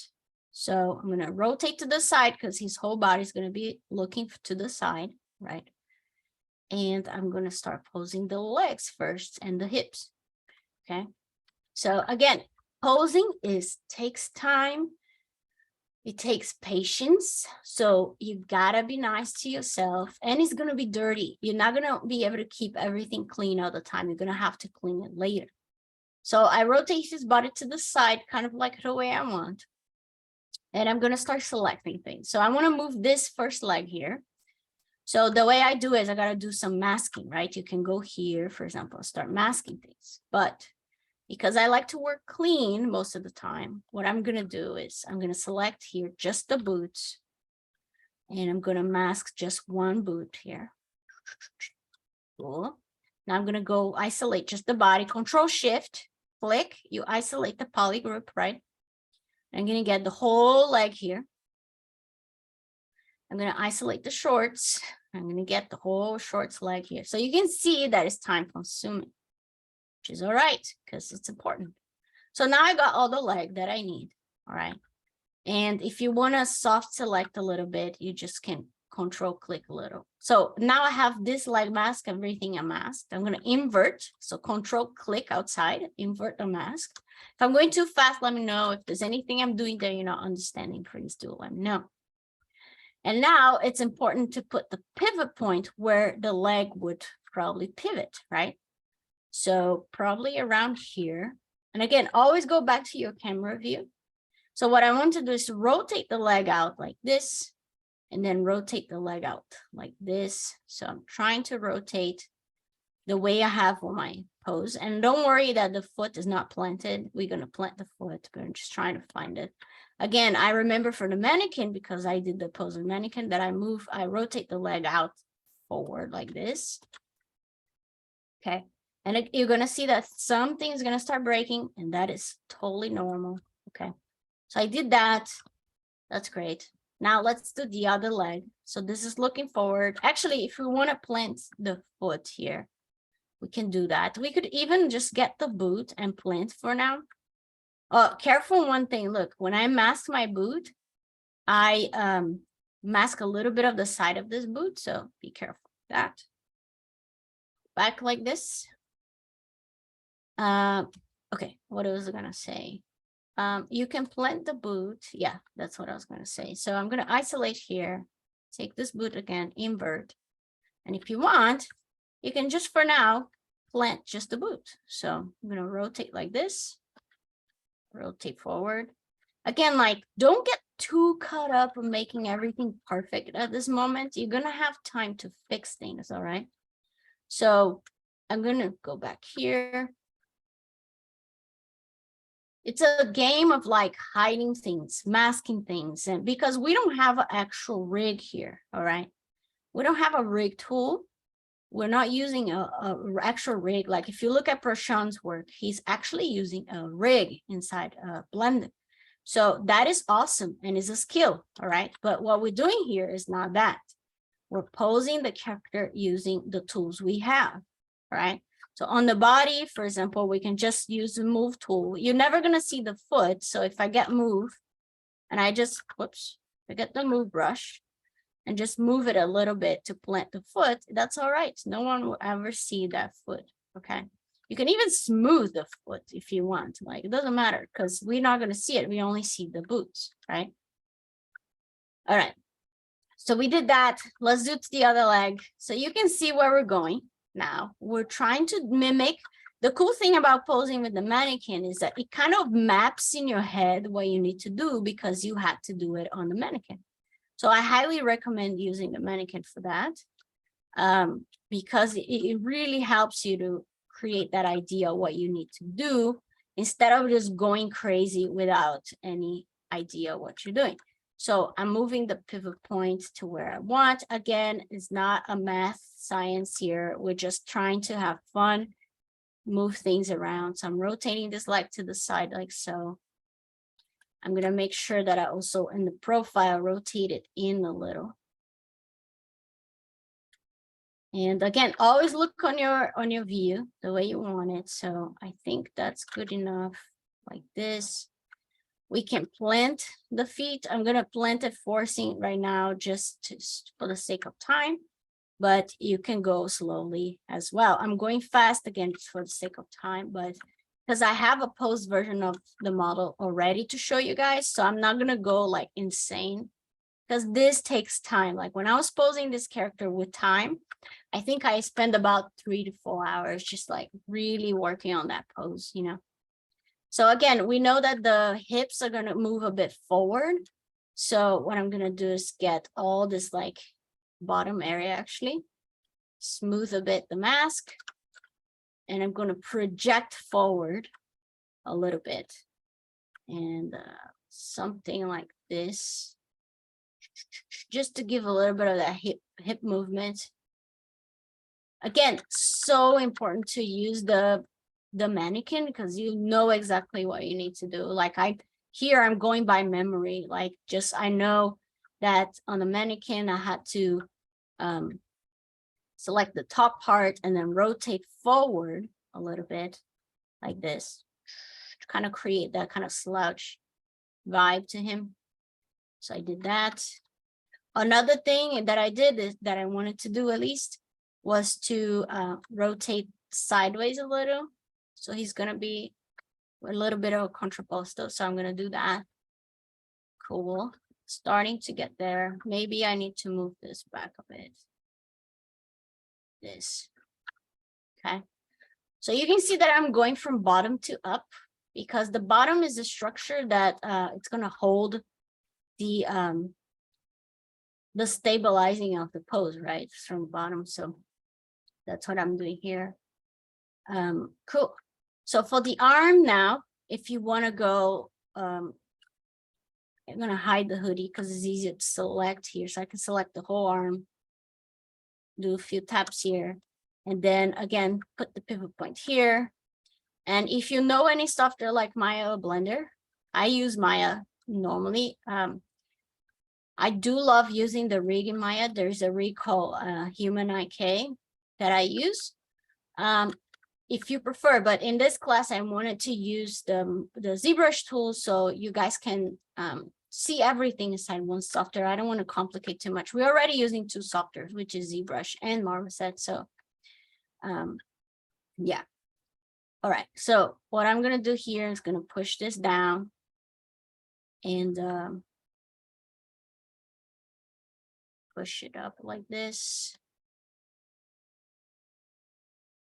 Kind of like, I'm looking at the angles here, okay? I'm not making shit up. I'm looking at what I did on my model. So I'm looking at this, okay? This vibes. Don't just do the model and then go crazy. So the arm is going like this. So I can mask now half of the arm where it will be the elbow. And then I can put my gizmo here. Again, a lot of it is going to make you feel very comfortable with the gizmo because you need to be comfortable with the gizmo to make poses. So if you're not comfortable moving gizmo around, this will help you a lot. It's a good challenge to have. I can do this now, right? It's kind of like put it here, something like so. And then for now, I never do much of the hands. I just kind of do the pose I want. And you can see that I broke a bunch of things here, which again, it's predictable. It's going to happen. So you're going to have to go back and kind of like smooth some stuff and make sure that you have volumes. You might lose volumes in some areas. All the good stuff you got to do. Okay. Oops. Any questions so far? I can keep going. I just want to make sure if we have any questions going on about this. Oh yeah, go ahead. So good, I think. Yeah. So far, so do good. let us know if you do have any questions, folks. Yeah, like for the whole head, for example, I could get the whole head here. I'll keep the neck where it is, but I'm gonna get the whole head, and we can smooth a little bit this part. I'm gonna invert, put my gizmo. Remember, the gizmo, you're gonna have to get good at it, and it's important. It's an important thing. So I normally try to work slower than I am now because I don't like to work fast. But just so you guys know, I'm gonna turn it like this and maybe turn his head a little bit to create that curve again. He's gonna be looking sort of like that for us. I want to do kind of like 3/4 on his face. Because 3/4 is always nice to show in the model instead of a straight front. And then his eye is going to be looking at us at the camera, you know. So if you could, whenever you can, if you can do the face in 3/4, it always helps show off your model instead of just doing straight front views. So we can do something like this.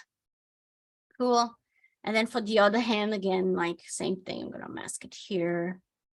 So it's a lot of masking and gizmo on this game here.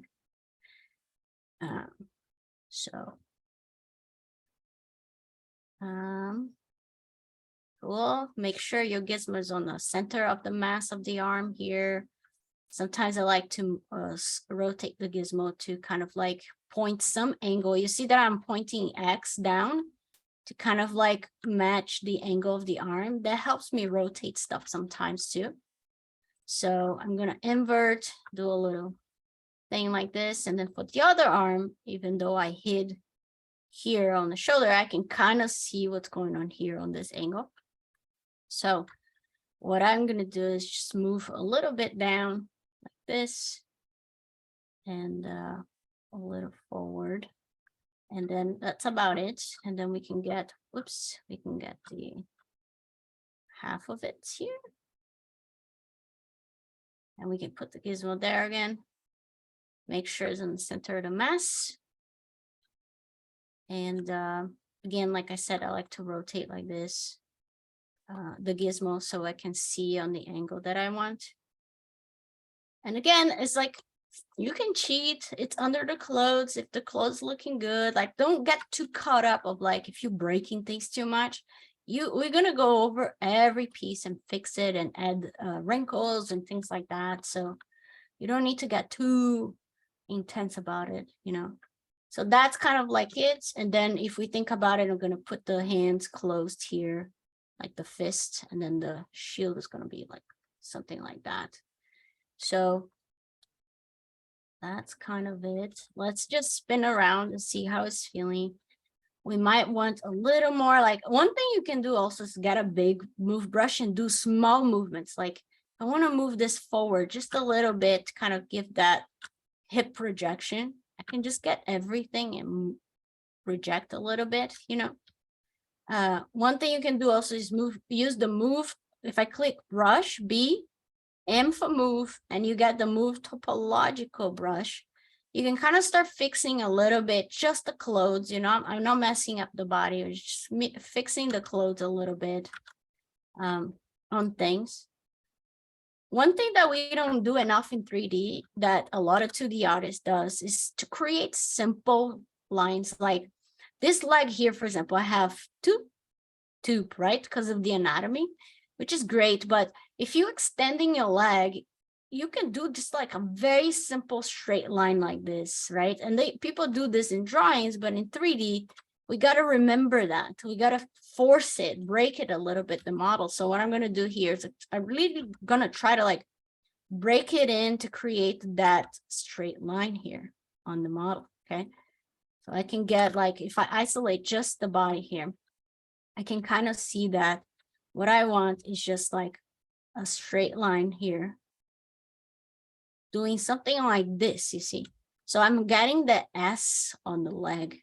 And again, if you have to break it a little bit, no one would know if you do it right, you know? So again, like that's what I'm doing. I'm trying to create those flow lines that a lot of 2D artists does without feeling like I broke my model, obviously, you know? So that's what I'm trying to do on this leg. This leg here, for example, is very straight forward like this. So I could create a very simple line, like going like this, and then maybe just a little bit of anatomy here, you see. How do I know that I should do those things? You got to study drawing. You got to study other people's models, other people's drawings, and try to look for those cues, like what makes this pose so good. It's those simple decisions normally that makes posing so nice. So you can see here now that there's a little more graphic feel to it, you see, on the legs. And that's awesome. Another thing, obviously, we can do, it's the power of posing the face, right? So for him, again, I'm going to do a little kind of like I was looking at some models. I liked these faces here that I found. So like this Moana vibe, kind of like a little smirk with a little sassiness on the face. So we can do a little smirk here. I can start pushing this up. And again, because I'm only doing on the face, we can do that after transpose master. But you know, the face, remember, our teeth is kind of like a cylinder like this. So when you smile, the meat tries to follow that shape, right? It doesn't go like, if I put a smile here the wrong way, let's say, it would be just moving on a front view like this. Yay, he's smiling. But look, it's not following that shape, you know, I need to go diagonal. I need to go in a little more, all right? So that's what I'm doing here. I'm like trying to go a little diagonal on the smirk here. So try something like this, and then I can do just a little bit on this corner as well. And then normally when you smile, your cheek smiles too, right? So you got to move your whole cheek. Sometimes the nose nostril goes up a little as well. And if you look at yourself smiling, you're going to notice that your lids, they contract a little bit in. So I can contract this lid a bit. But again, I like to do the face posing when I go back to color mode because it's easier to see what's going on. All right. Same thing with the brows. Like if I wanted to go here, I can start moving the brows down like this to kind of create that sassy look. And then here, the cool thing about brows, the one thing to think is that they kind of work, imagine, as one shape. If you always look at your brows as one shape going on, it always makes like a nice movement. What I'm trying here is to create this and then connect up here and do this shape like so. So I'm going to move this down, and then I'm going to move this one down and keep the sassiness up here, the asymmetry, you know, sort of like that. But we can work more on the face, all right? Don't worry about it. So when I get this sort of like block out vibe, that's when I go back to my model and go piece by piece and start fixing it. And again, I'm not going to go too much into it because this takes time to continue. So I know that it's not feeling the greatest. Like I said, I posed already a model for you guys to see.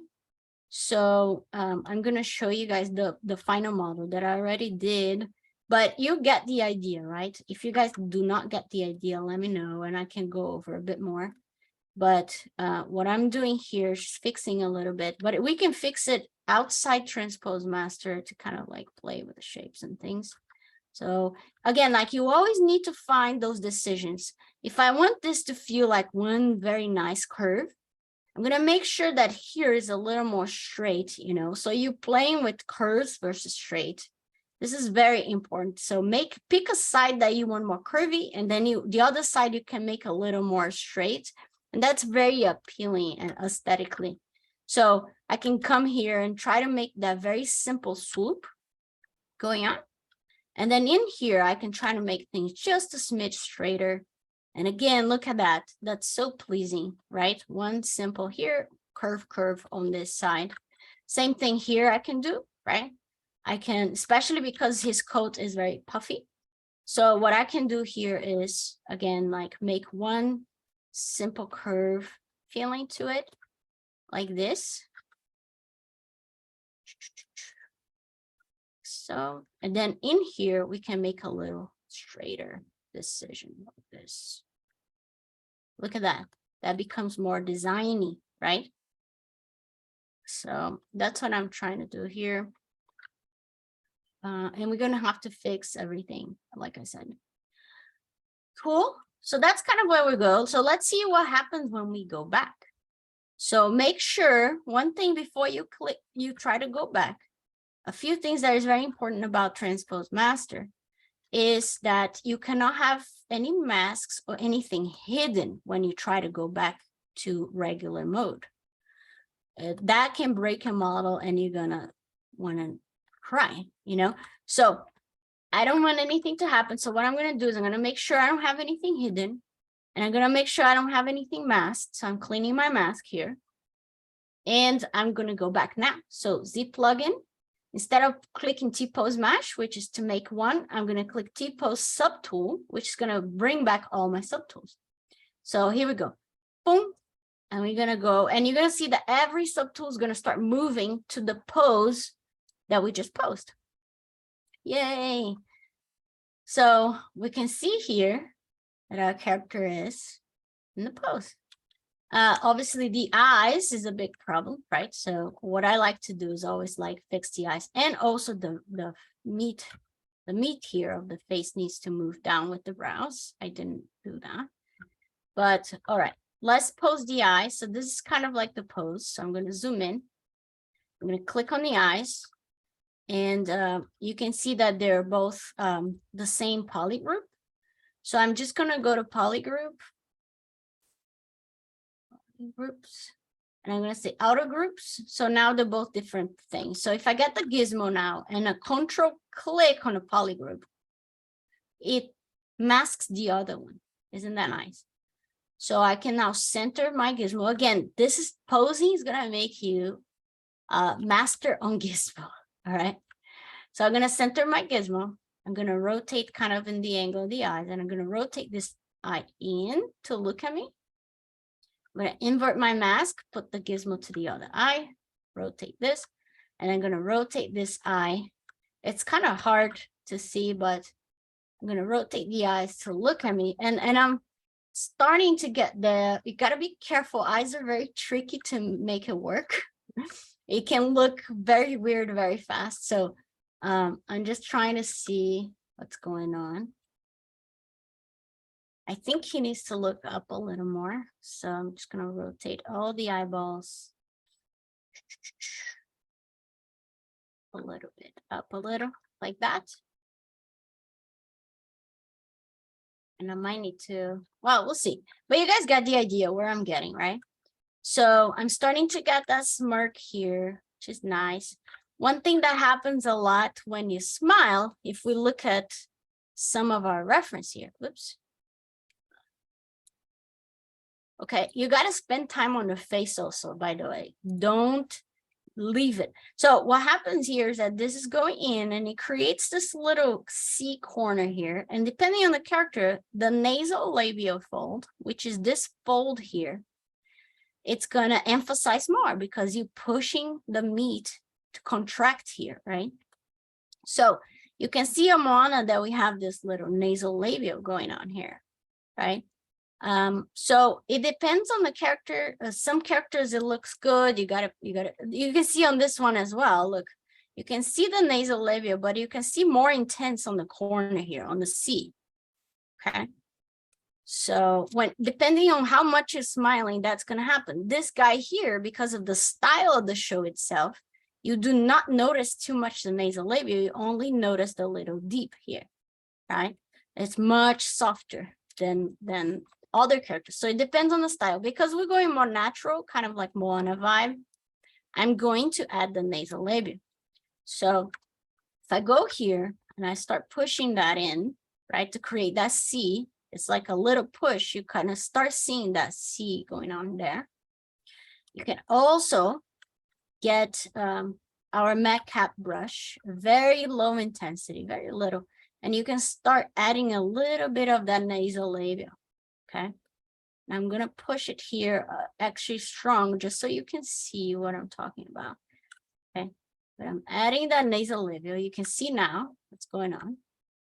And now, because I have that, I can kind of blend. And the nasal labial normally does a little S curve, which is like it comes out and then it comes out like this, a little S like this. So I'm going to push this up a little more to create that S. And again, I'm going to mark a little more on the C because he's young. I don't want too much of the nasal labial fold going on. I want just a suggestion of it.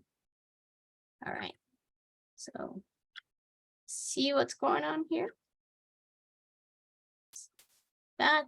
And then again, on this one, just going to push it in a little to create that little C over there. And if you push too much, you can just smooth around. Okay, got to keep fixing it.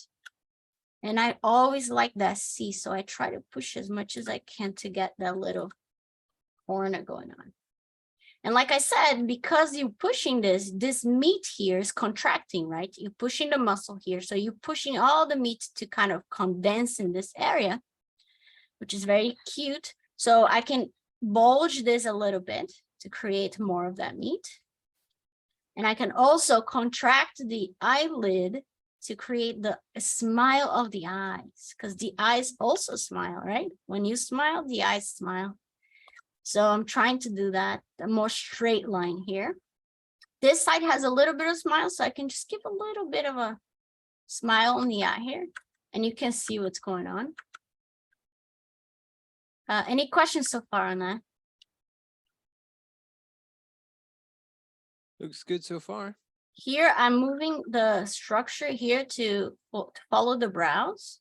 Okay, so I'm moving down. Let's see. Follow the brows. And that's that for the face, really, you know? So one thing that is important to understand, again, like every muscle, when it contracts or expands, it has an action, right? So if you contract your biceps area, right, it's going to create a little bulge on the biceps. If I'm contracting this in, it's going to create a little bulge here, right? And then it's going to contract the eyelids. If I push my brows in, sometimes what happens is it contracts here, a little meat appears here. We can try to do a little bit of that as well. It depends on how realistic you want to go. But if we want to try, for example, I can isolate here, and because of that meat is contracting, I can start creating that little crease. That's you can even see on her here, see? Just a little bit of like a crease here. So if I go back here, I can just start sculpting that little crease going on. If I put it back, you can see what's happening. Obviously, I don't want that intense, so I can smooth a little bit. But you can have it there if you want to. So it all depends on how much anatomy, how little you want. How do I know how much or how little? Look for reference. look at the characters you like, look at the, yeah, the characters you following kind of a certain style or something, and you can work on that. Okay, cool. So now that we have that, okay, I'm going to show you guys the post version that I did already. Let me save this one so we can, if we need to go back. But I did a few improvements on this character, and you guys are going to see that. Let me show the post version file, and I already saved. I'm going to open this one. And this one has the props, has a lot of stuff going on. You see? So this is me taking 4 hours, really playing with the pose, really playing with everything. And I made some props, I put some wrinkles on stuff. So this is kind of like our final model. I also changed a little bit of the colors on things. So you can see I did a few things, like on the other model, for example, one important thing I did. On the other model, the hair actually was going this way here. But I thought because the whole curvature is going this way, I thought it will look cuter if his hair kind of follows that curvature. You see, so that's a design decision. After I posed, I was like, well, actually, I think it should follow, you know. So you can see here where I got, you know, and I'm not done yet. I still want to play a little more with the folds. I was too light on the folds here, but it's kind of getting there, you know, and that's what I was doing last night to show you guys. The TK, by the way, is for Trash Kid, because that's his superhero name. So I was putting this thing, and that was like, it's funny when you do something, because before I added that TK here, it was so bland. Like, let me show it. Like, I'm gonna turn it off. So before it was just this, you know, and I was like, wow, that feels so bland, and like it's such a big shape doing nothing right here. So I try to think like, if he's a kid, he's a superhero, he got this lid, is very, you can see that it's old. I start breaking a little bit, and this is giving character to things. You just start breaking things a little here and there. And I was like, that's so boring. And so I started searching like people that did shields with trash lid, and all of them, they paint something inside to make it fun. So that's what I did. I start painting like a few things, and then I put the Trash Kid name inside. And I'm not super sure if I'm going to keep some of it, but it's always nice to try it. Just try it, you know? Cool. Any questions on that? Like, so one thing that is important, you guys saw me posing, so let's pretend I did this pose, right? But afterwards, I go piece by piece, and I start seeing if it's clean, if I need to add more wrinkles. Maybe here, for example, I can go with my matte cap brush and kind of like naturally do a little fold here on this area. You know, I try to find what is natural for the tension points, right? So what's going on here is that we have a tension point, which is creating this contraction here, right? So what happens normally is that you have some like radiating folds that happens on those tension areas. So what I'm trying here is to kind of feel if I would do like a little fold here, and then, you know, do something like that. And again, fold less is more. Okay. Don't try to go too crazy on folds, like especially for cartoon, it's not worth it, you know. Try to go designy on the folds. That is better than having a ton of folds that it's like just noise, you know. But the folds, they do add a nice amount of noise to your character complexity. So, but you gotta feel it. How much do you really want? Because you can go too far, you know. I have a character that I did that I went too far. Let me show as an example. I go here. The boxer I was kind of like, you know, I learned how to use some folds, and I kind of went crazy. So I was like adding a bunch of shit here. And okay, yeah, it looks cool because the character is so simple that maybe that added a little complexity to things. but I would not do that today, you know, because I don't know. Look at his back. It's just too much, you know. So not my taste anymore. Again, it depends on your taste. Like I like to keep things very like intentional now. And like, you know, like I said, like I'm going to make that very intentional curve here. And here it's going to be more straight. So it creates that very nice designy feeling to it. So one thing here for folds, again, like this is a natural fold that's happening. And a lot of times this folds like here, they have a little bulging that goes like this, which is nice. So you can kind of add that as well to your model, which is kind of cool. And then you can kind of like make a little bit of a mark here. So like everything else I've been talking, folds, a lot of the folds is reference. You gotta look at reference of what's going on, okay? So like I said, again, if you're not comfortable with folds, less is more, my friend. Just go with very intentional ones, you know, like this one has a tension here, so maybe I can bring one big fold here going like this. And then I can counter with going deep here, like so. And that's about it. Don't need to do anything crazy, you know. So it already gives a little vibe, you see? To things, which is nice. On this arm here, one thing that is very important that I didn't talk much about, it's highlights. When you have a highlight in your model, it helps you visualize if your topology is helping you. Look at this highlight, so unintentional, right? Like, oh, what's going on? What's going on? So one thing I love rotating my model is to pay attention on the highlight and make sure that this is a straight arm going down. So I'm going to keep this highlight straight. All right. That is intentional modeling. Another thing here, maybe we could try to do the same thing we did on the other one, or we could try to like add a little more on the top here like this and a little less in the bottom, just to kind of create a little asymmetry. And then naturally you feel like there is a little deep going on here and you can force that.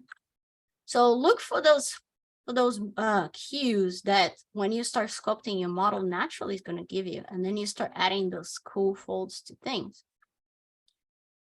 Cool. Again, like rotate and find intention. Like here, for example, my model feels a little bit mushy, like maybe I want baggy in the bottom and then kind of like something like that.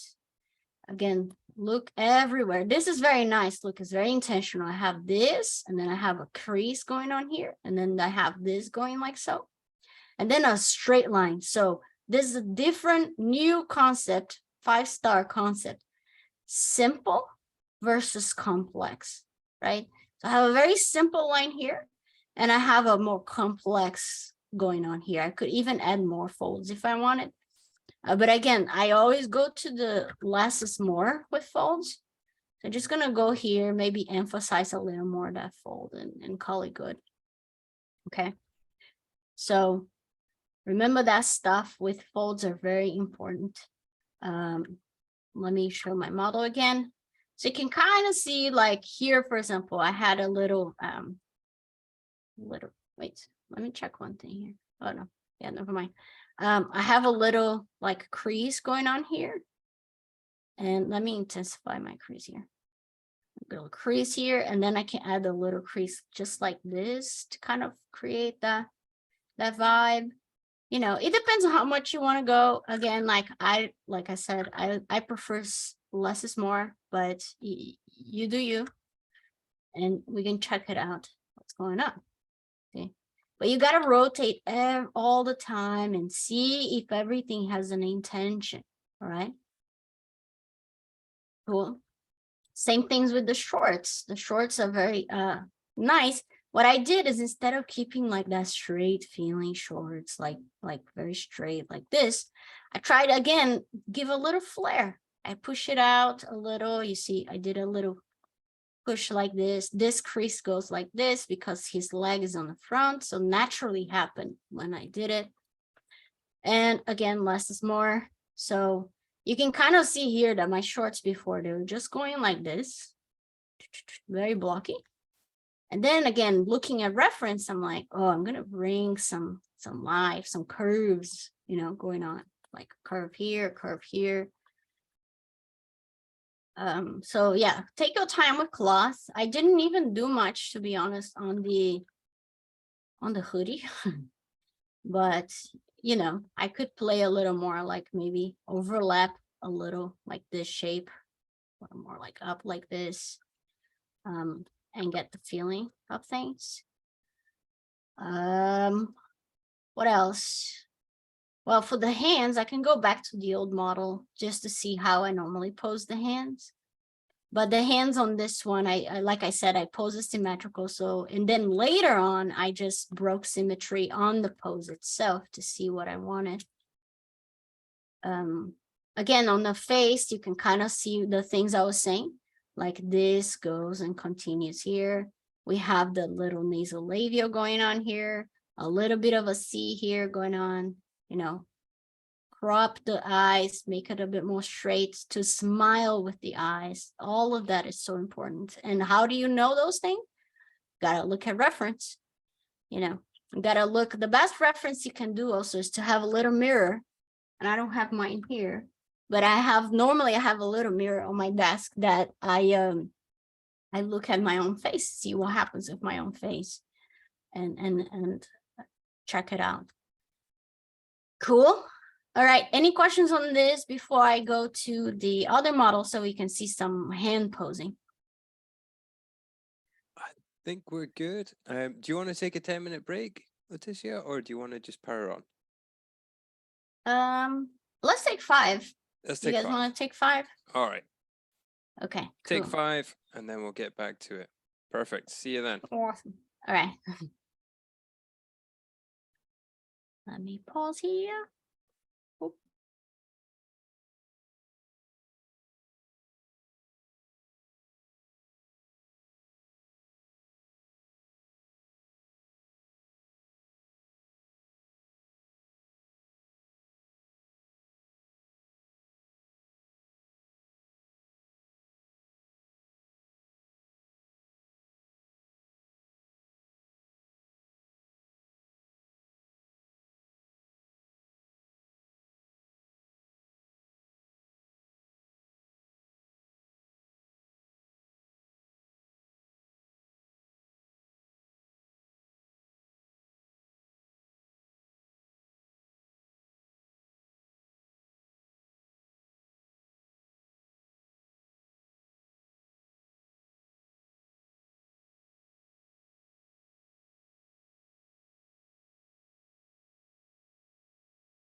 All right, how you guys feeling? Am I going too fast? Am I going the right pace? Is there anything about what I showed? I mean, I'm going to show the posing the hand, but if there's anything extra or if there's anything on this, what I showed that is confusing, now is the time to speak. I'm looking at the chat. Everyone's getting it. That's good.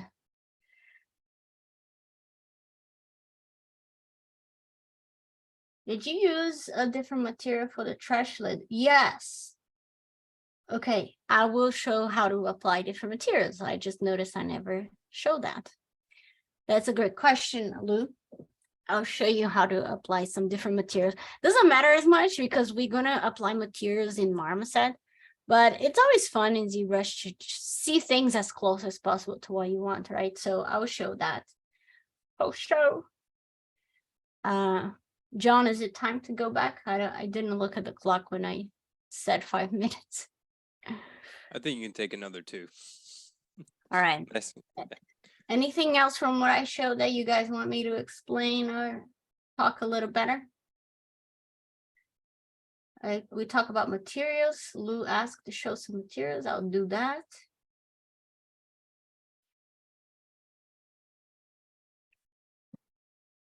All right. Did anyone watch Pinocchio? Oh, I haven't seen that yet. Have you seen it? I saw it. It's pretty cool. Yeah. Yeah. Pinocchio, the model itself of Pinocchio, I think is a masterpiece. Like that model is so good. Amazing. Yeah. I'll be adding that to the list. You should. You should. Prashant asked, I was wondering when you did the brows, you also changed the skin face structure. Is there a limit how much you can change the face structure for the expressions? Not in cartoons, Prashant. Like if you talk with the animator, they break everything on the brow area. They push and break and pull and make so much. Like as long as you feel like it's working, you know, or you look at some reference of very intense expressions. Like if you watched Strange World, there's a character called Jaeger and he is very pushed. Another movie that is good is Hotel Transylvania, for example. It's very pushed expressions and it's good for you to go over and like scroll around the movie and like look at how much they break the face structure to make the shapes, you know. So don't be scared with the brow area to break things because obviously make sure it's feeling good, but it's all right. Like they break a lot, the facial structure to make it work. Yeah. Yeah, like for me as a modeler, you know, because I obviously don't do a lot of crazy facial expressions. Like normally I like to reference some movies that has like those breaks so I can try to push it that way. Like even here on Kubo, you can see that like the whole structure of the brow, it's almost overlapping the eyes, which is very common on cartoons. So I would say like, don't be afraid of doing that stuff. I think, I don't know if I have any good, this TV Choi, this Jin Kim, just trying to look. Yeah, here you see covers a little bit the top of the eyes. This you can see, and this is not very pushed at all. You can go much more. So yeah, look for reference. It definitely facial expression takes some time to get the vibe of things. Like everything else in life, isn't it? All right. Oh, I'm showing stuff and you guys can see my screen. That's great. All right, let me share my screen again. So what I was talking about, it's, let me put here.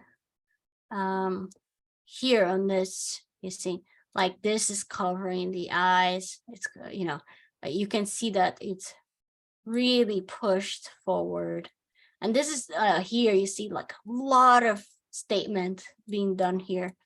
And again, this is not even a very pushed character. Like These are all very naturalistic characters. But you can kind of see, I love seeing these expression sheets because it helps me a lot to try to see how much I want to push on things. And you can start from here, and then if your character asks for more, you can try more, obviously. But again, these are very naturalistic facial expressions. This TB Choi, Loish. Yeah, just look for reference sheets or in the movie itself, like scroll around and try to find different things. Cool. Awesome. Yeah. What is the other question? Oh, the materials. Okay. So how do you apply different materials in ZBrush? Okay. And it's not intuitive. I wish you could just click and drag a material. You can pick the color of the material, but oh God, what am I doing? I don't want to do that. Okay. So here I'm using ZBrush Paint, which is a material that you can download. I love ZBrush Paint. ZBrush Paint, again, you can search on Google, ZBrush Paint materials, ZBrush, and you can get it. ZBrush Paint is actually quite similar to the default material, which is called Skin Shade. Very similar. You can see Skin Shade just had a little more reflection than ZBrush Paint. I prefer a little less reflection. So, but if you want to apply new materials, let's say, for example, I want to make this piece here metallic, right? Right now it has ZBrush Paint. If I change to any material, it's going to apply to everything because I did not apply material to those things. I'm just visualizing a material.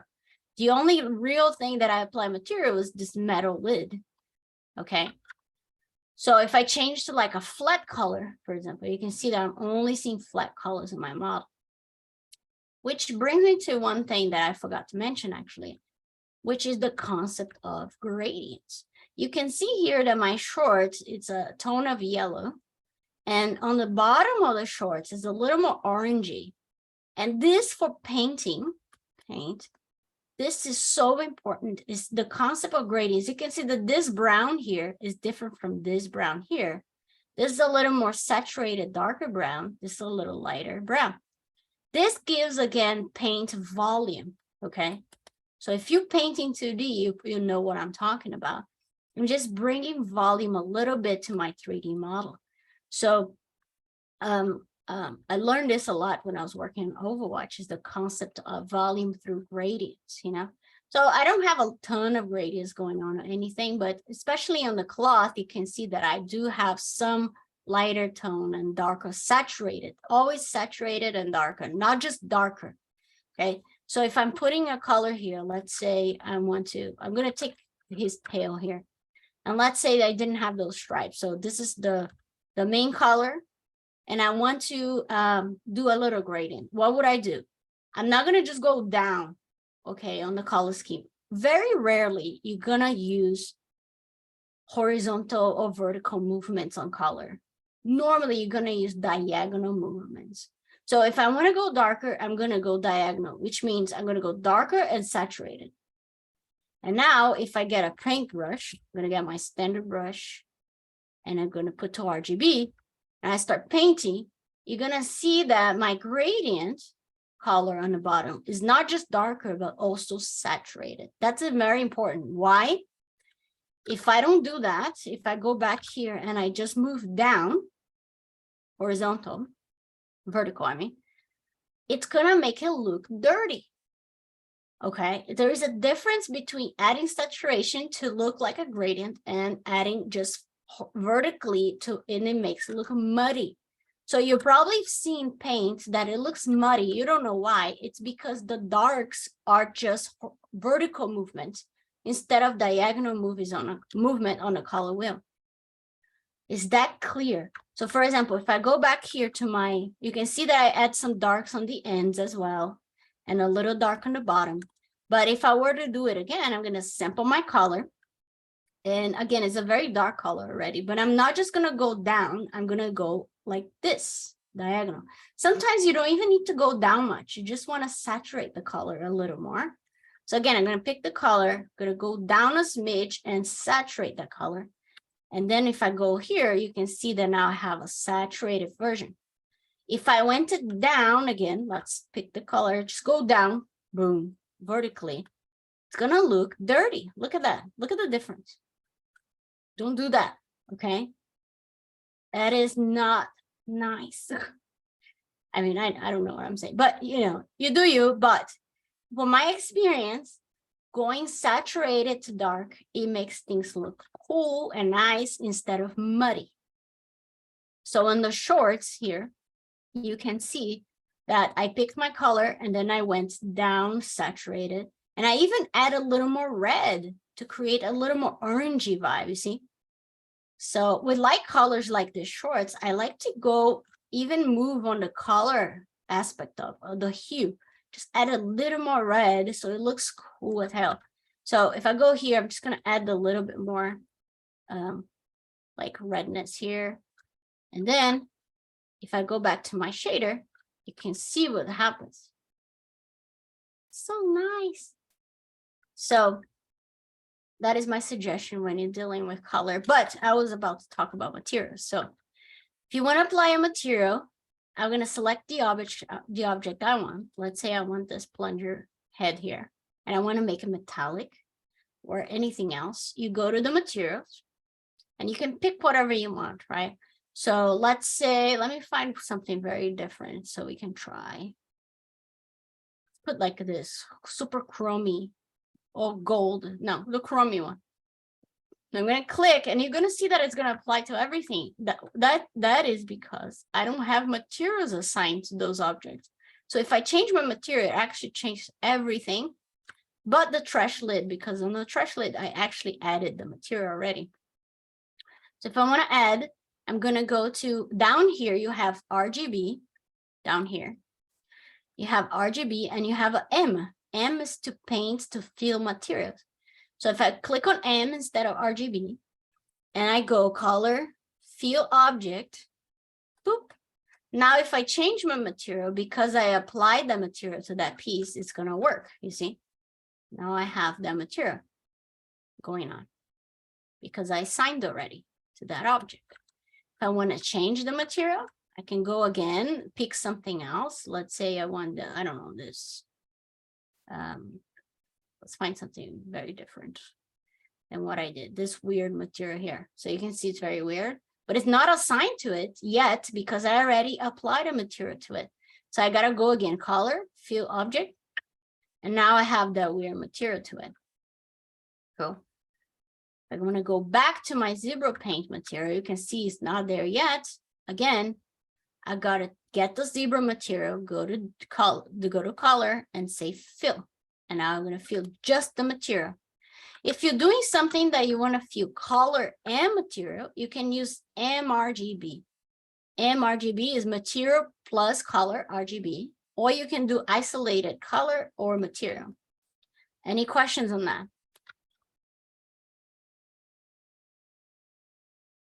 Is that clear to everyone?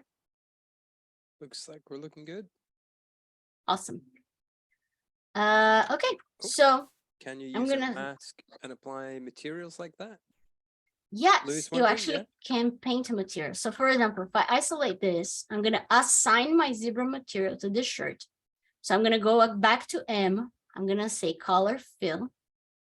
And now I'm going to change for a metallic material, for example. And I'm still on M here, right? So if I try to paint, you can see that I'm actually painting material now. I'm painting that very chromy material, you see? Because I have M on, not RGB. So I'm only painting material to things. If I go back, let's pick a different material, like, I don't know, this one. And I start painting, you can see that it's painting them only material now. If I wanted to paint material and color, let's say I want a red dot there. I can put mRGB, and now I'm painting material and color. You can see that it's not the greatest because our model is not high res enough. You can see the edging happening, but if I subdivide this model, it's gonna look better, you know, so you can do that. Is that clear?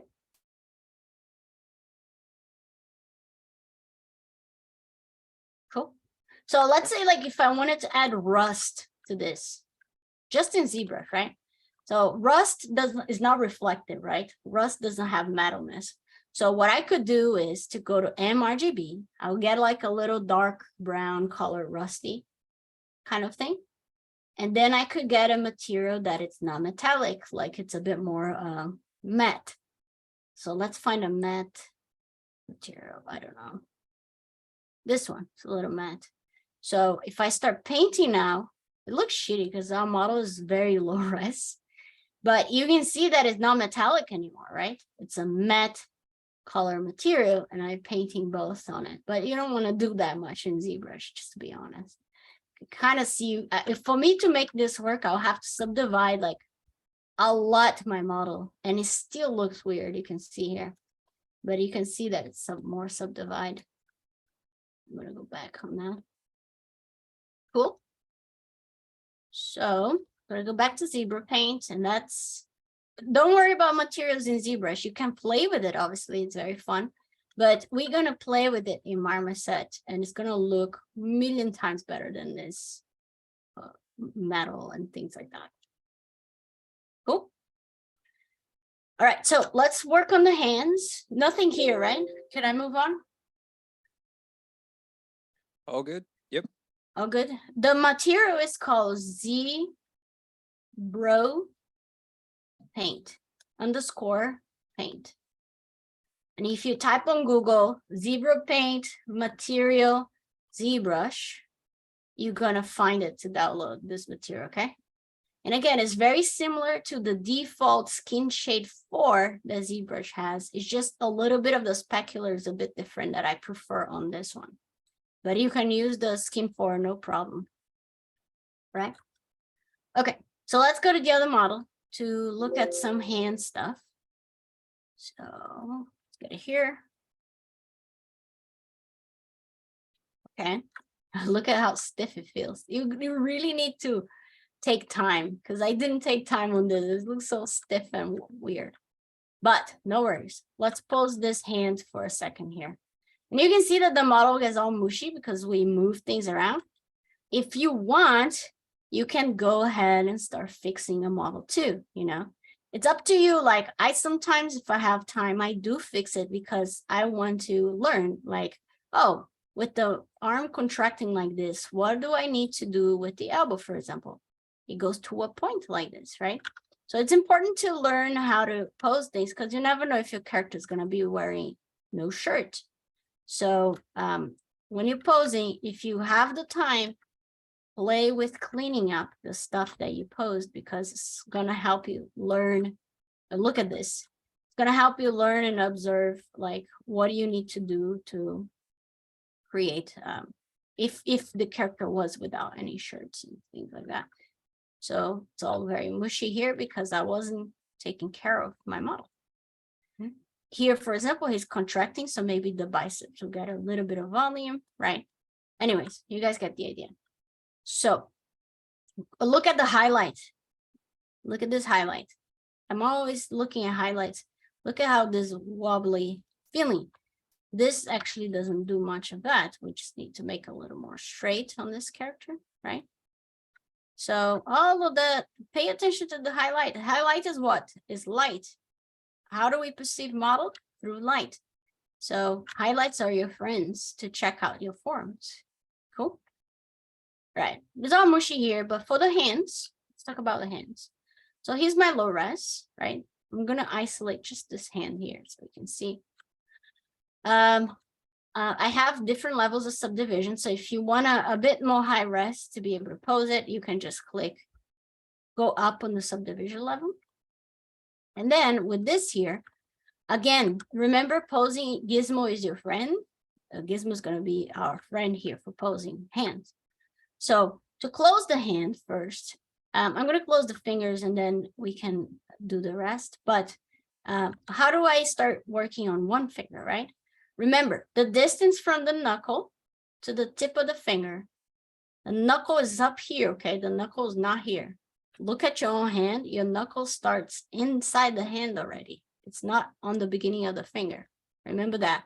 So from the knuckle, which is here, to the tip of the finger, halfway through, it's going to be your second knuckle, I guess, right? So you have your first one, number one, you have number two. And then in the half of this area here, half of this, it's going to be your third knuckle. Okay. So with that in mind, you just visually needs to draw that line there and divide and etc. That's what I do at least. I'm going to get my gizmo. And if you control, click and drag with the gizmo, you're going to be able to mask things by topology. This is called topological masking. If your topology is clean and fluid like this one, it's going very clean. What the gizmo is trying to do is to look for those lines and try to mask just that finger to make it work. But because we did polygroups as well, we can just get the gizmo, control click on the polygroup, and it's going to mask that polygroup, that's why we made polygroups. Isn't that nice? So you can get that. And then again, I can put my gizmo in place, rotate this in a bit. You can smooth your mask, control click to smooth the mask. So I can rotate this finger like this. And then again, like I know this is my middle line. So I'm going to control click and drag to create the masking with topological. And then I can start rotating this one. And then I know that around here is the middle of this mask. So I'm just going to click and drag again.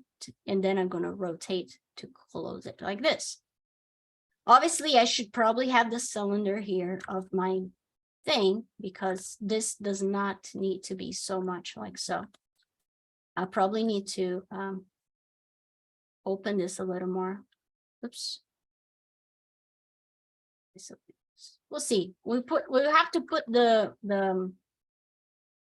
plunger here, right? So we can close it on it. So I'm just showing how to close a finger, I guess. Not too crazy. One thing that is important about hands is to understand the planes, right?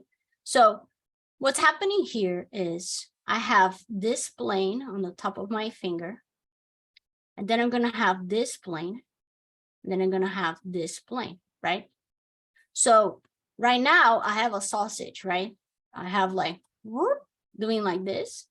So what I want to do is to really, really establish those planes, because the more you establish those planes, the more you understand what's going on. Even if you need to smooth later, it's always good to establish those planes. So what I like to do is to really, with a move brush, start forcing those planes to exist. Okay. This is very important to make your hand not feel mushy. Like you probably seen models where the hands feels pretty undefined. Again, it's because those planes are not established, you know. So what I'm trying here again is to planify that finger as much as I can, like this. And again, I can push it, make the little meat here come. I'm going to isolate only this finger, actually. Just isolate this finger just so we can see. So one thing I also like to do is to get, oh, look, I'm going high subdivision levels. Is to get my pinch brush, my MA cut, and start establishing those planes really like here is my knuckle. So I'm going to establish that knuckle line. Here's the other knuckle established here. Here's the top of my finger. So as much as you need to sculpt to get the feeling of what you want. So here's going to be the tip of my finger. And I normally like to make a little bigger. It's just my taste. Okay. I like to make it bigger like this, but I can come here and establish that plane separation of what is top, what is bottom of the finger. You see? So again, establishing here those planes. And even if you want to make even more planified, you can do by hand like this, just kind of like pushing these shapes to make those planes. Or you can even get the edge polish brush, which creates planes. So if I press B, edge, you're going to see this brush called edge polish. And you can really go on top because this brush creates planes, right? You can see a plane there now.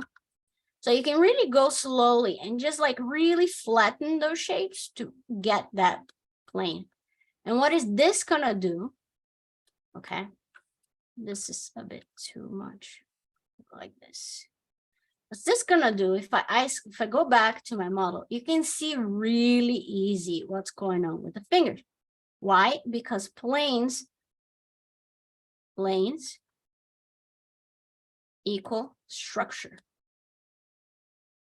Okay, so the more planes you bring in, the more you're going to understand the structure of what's going on underneath. So that's why I love adding planes to things. Even if I'm going to smooth it out later, for some reason, I add those planes because I'm going to understand the structure of what I'm doing. All right. So you can see here what's going on. And now I have that finger all curled up and with planes. Any questions on that? Even here, you can come here and also add the plane of this knuckle, right?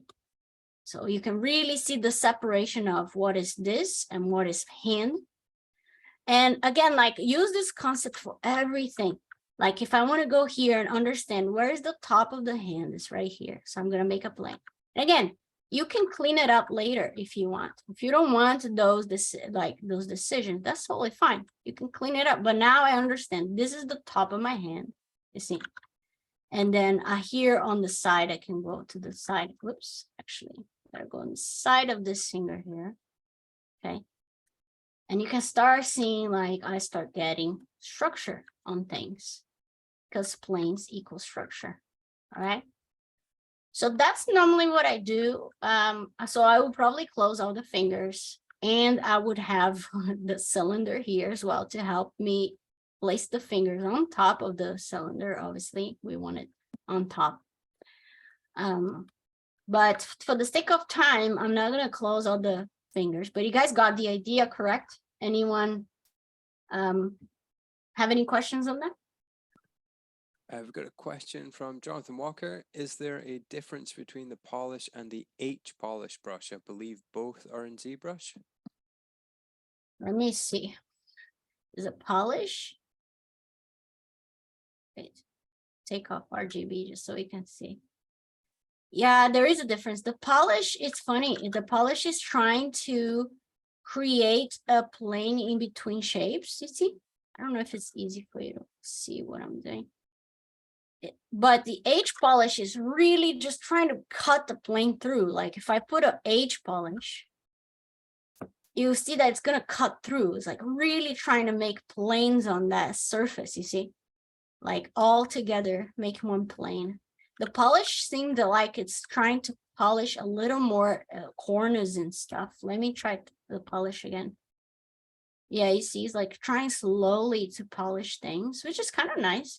But it's a different reaction than what I want, which is like just really cut through a plane. Like if I go here with the polish, it's really, yeah, look at that. It's like forcing a plane slowly. That's kind of interesting. If I try to force it here, yeah, it's kind of nice too. I guess it's really trying to, look at that. I never knew. It's really trying to take your geometry and make a plane instead of breaking the geometry to make a plane, I guess. Very cool. Well, that's that. That's the difference. Awesome. Yeah, it could be, John. Could be hard polish is like just going hard on it without considering too much. And then the other one is a little more considerate of shapes. Cool. Any other questions before we move forward? No, it looks good so far. All right, cool. So let me open the other file. We did the hand. So I'm going to show the hand on the other file so you guys can see. And that was the last thing I did last night. So the hands are not great, but you can kind of see what I was talking about the planes. You see, I might smooth them out, but for now, I really wanted those planes so I could understand what was going on. And I also mark a little bit, like you can see it's very shitty, but I mark a little bit of the nails because I like having a little bit, it doesn't need to be great, but it's just a little bit of nail definition is nice to bring the hands to life as well. So you can see that it's not well done, but you know, it's there. So if I want to high res it and clean it and stuff, you can see what's going on here and on this hand as well. It's way too blocky, this hand on the, look at this.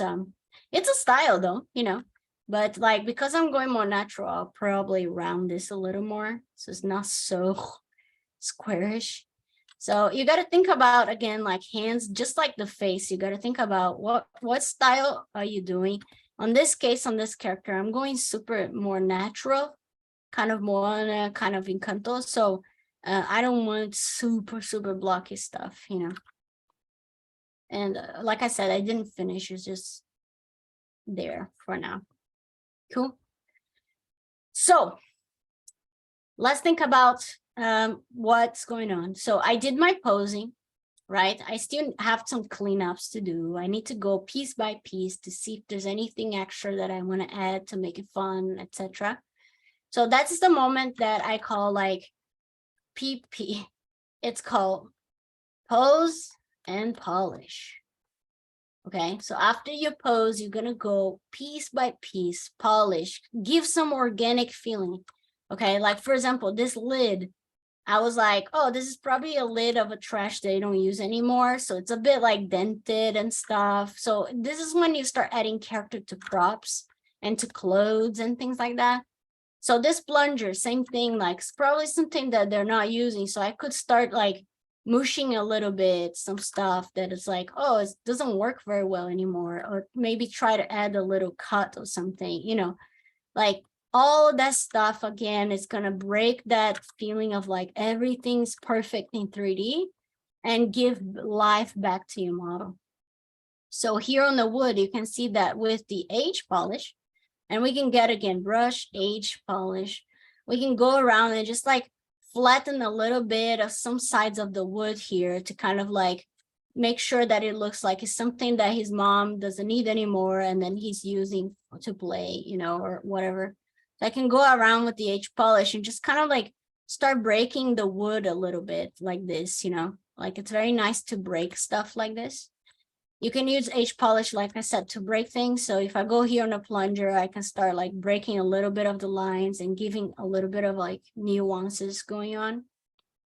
So everything is telling a story, guys, everything. And even if you look and you don't know, you have to know as an artist how to put story things, you know? So like giving that organic human things to stuff, you know. So this boots is like rain boots, you know. So I didn't break too much the boots because it's something that he probably uses every day. So it's still kind of good, you know. But again, think about things that you want to give character to it, and do those nuances are so important for storytelling. Cool. So we have 3 more minutes. So I'm just gonna say tomorrow, we're gonna assume that this model is done, right? I'm gonna probably work today a little more just to call it done. And then tomorrow we're gonna see how we can take every single thing that we did to marmoset, put some lightings. I'm gonna talk a little bit about lighting theory. We're gonna play with materials. It's gonna be so fun. And if you want a reference of what potentially is gonna be what we're gonna do, it's going to be close to this, but not necessarily this. This character here, for example, it's, you know, we can put some skin shader on the character. We can put some cloth shader, some metal shader, and things like that. We're not going to do texturing because texturing is a whole different beast, but we're going to do shaders, which you can do a cloth shader, skin shader, metal shader. That already is going to bring a lot of life to our character, okay? So without texturing, this is kind of like what we're going to do. We're going to do a little lighting and things like that. So before we go, any final questions of what's going to happen tomorrow? And if you, again, like if you don't have marmoset and you want to follow with me, go to the website I think John put it here at some point on. Go to the website, download the trial if you want, and then you can follow along. It's like I said, a very simple, cute software that in about an hour, me showing stuff to you, you're gonna feel like you understand the software and that you can play with it. That's why I love it, because it's very friendly. Cool. Any final questions?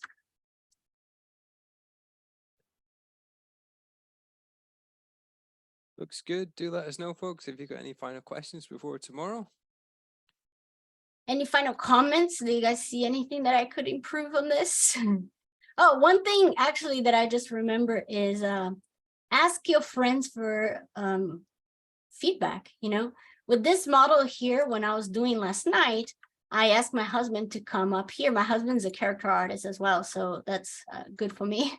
And I asked him, like, what do you think I should do to push it and to change it and things like that. So if you have a friend that you study together, or if you have a mentor or whatever it is that you feel like you could take a look and say, oh, I think you should turn this way, do this, do that. Please do. Those feedbacks are very important, because when you're working on a model for too long, there are things that you get used to it that it might not be serving for your model. So that is the final I will say today. Cool. All right. I'll see you all tomorrow, same time. Sounds cool. Thank you again. Thank you, John. Let me stop sharing here. That's all right. I wanted to ask, actually, are you familiar with the wing feather series? Are you familiar with that? No, I haven't seen it yet. I mean, I heard about it. You heard about it. Like, I would like, so again, from a 2D artist point of view, but like love animation, seeing the 3D team who've worked on this, like to create characters, I was blown away. So just a little bit of inspiration for folks. If that sounds interesting, then check it out. I've just popped a link in there. Oh, you did? Oh, yeah, wow. it's gorgeous. I Wow. love the message of it. I love the story.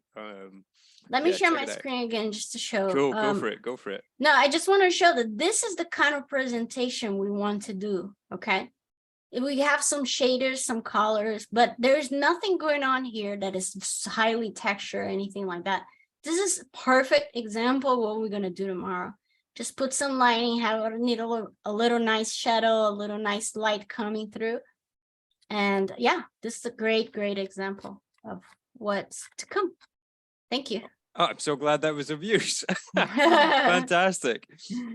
Wonderful. Well, thank you so much once again. I hope you enjoy your final part to this series.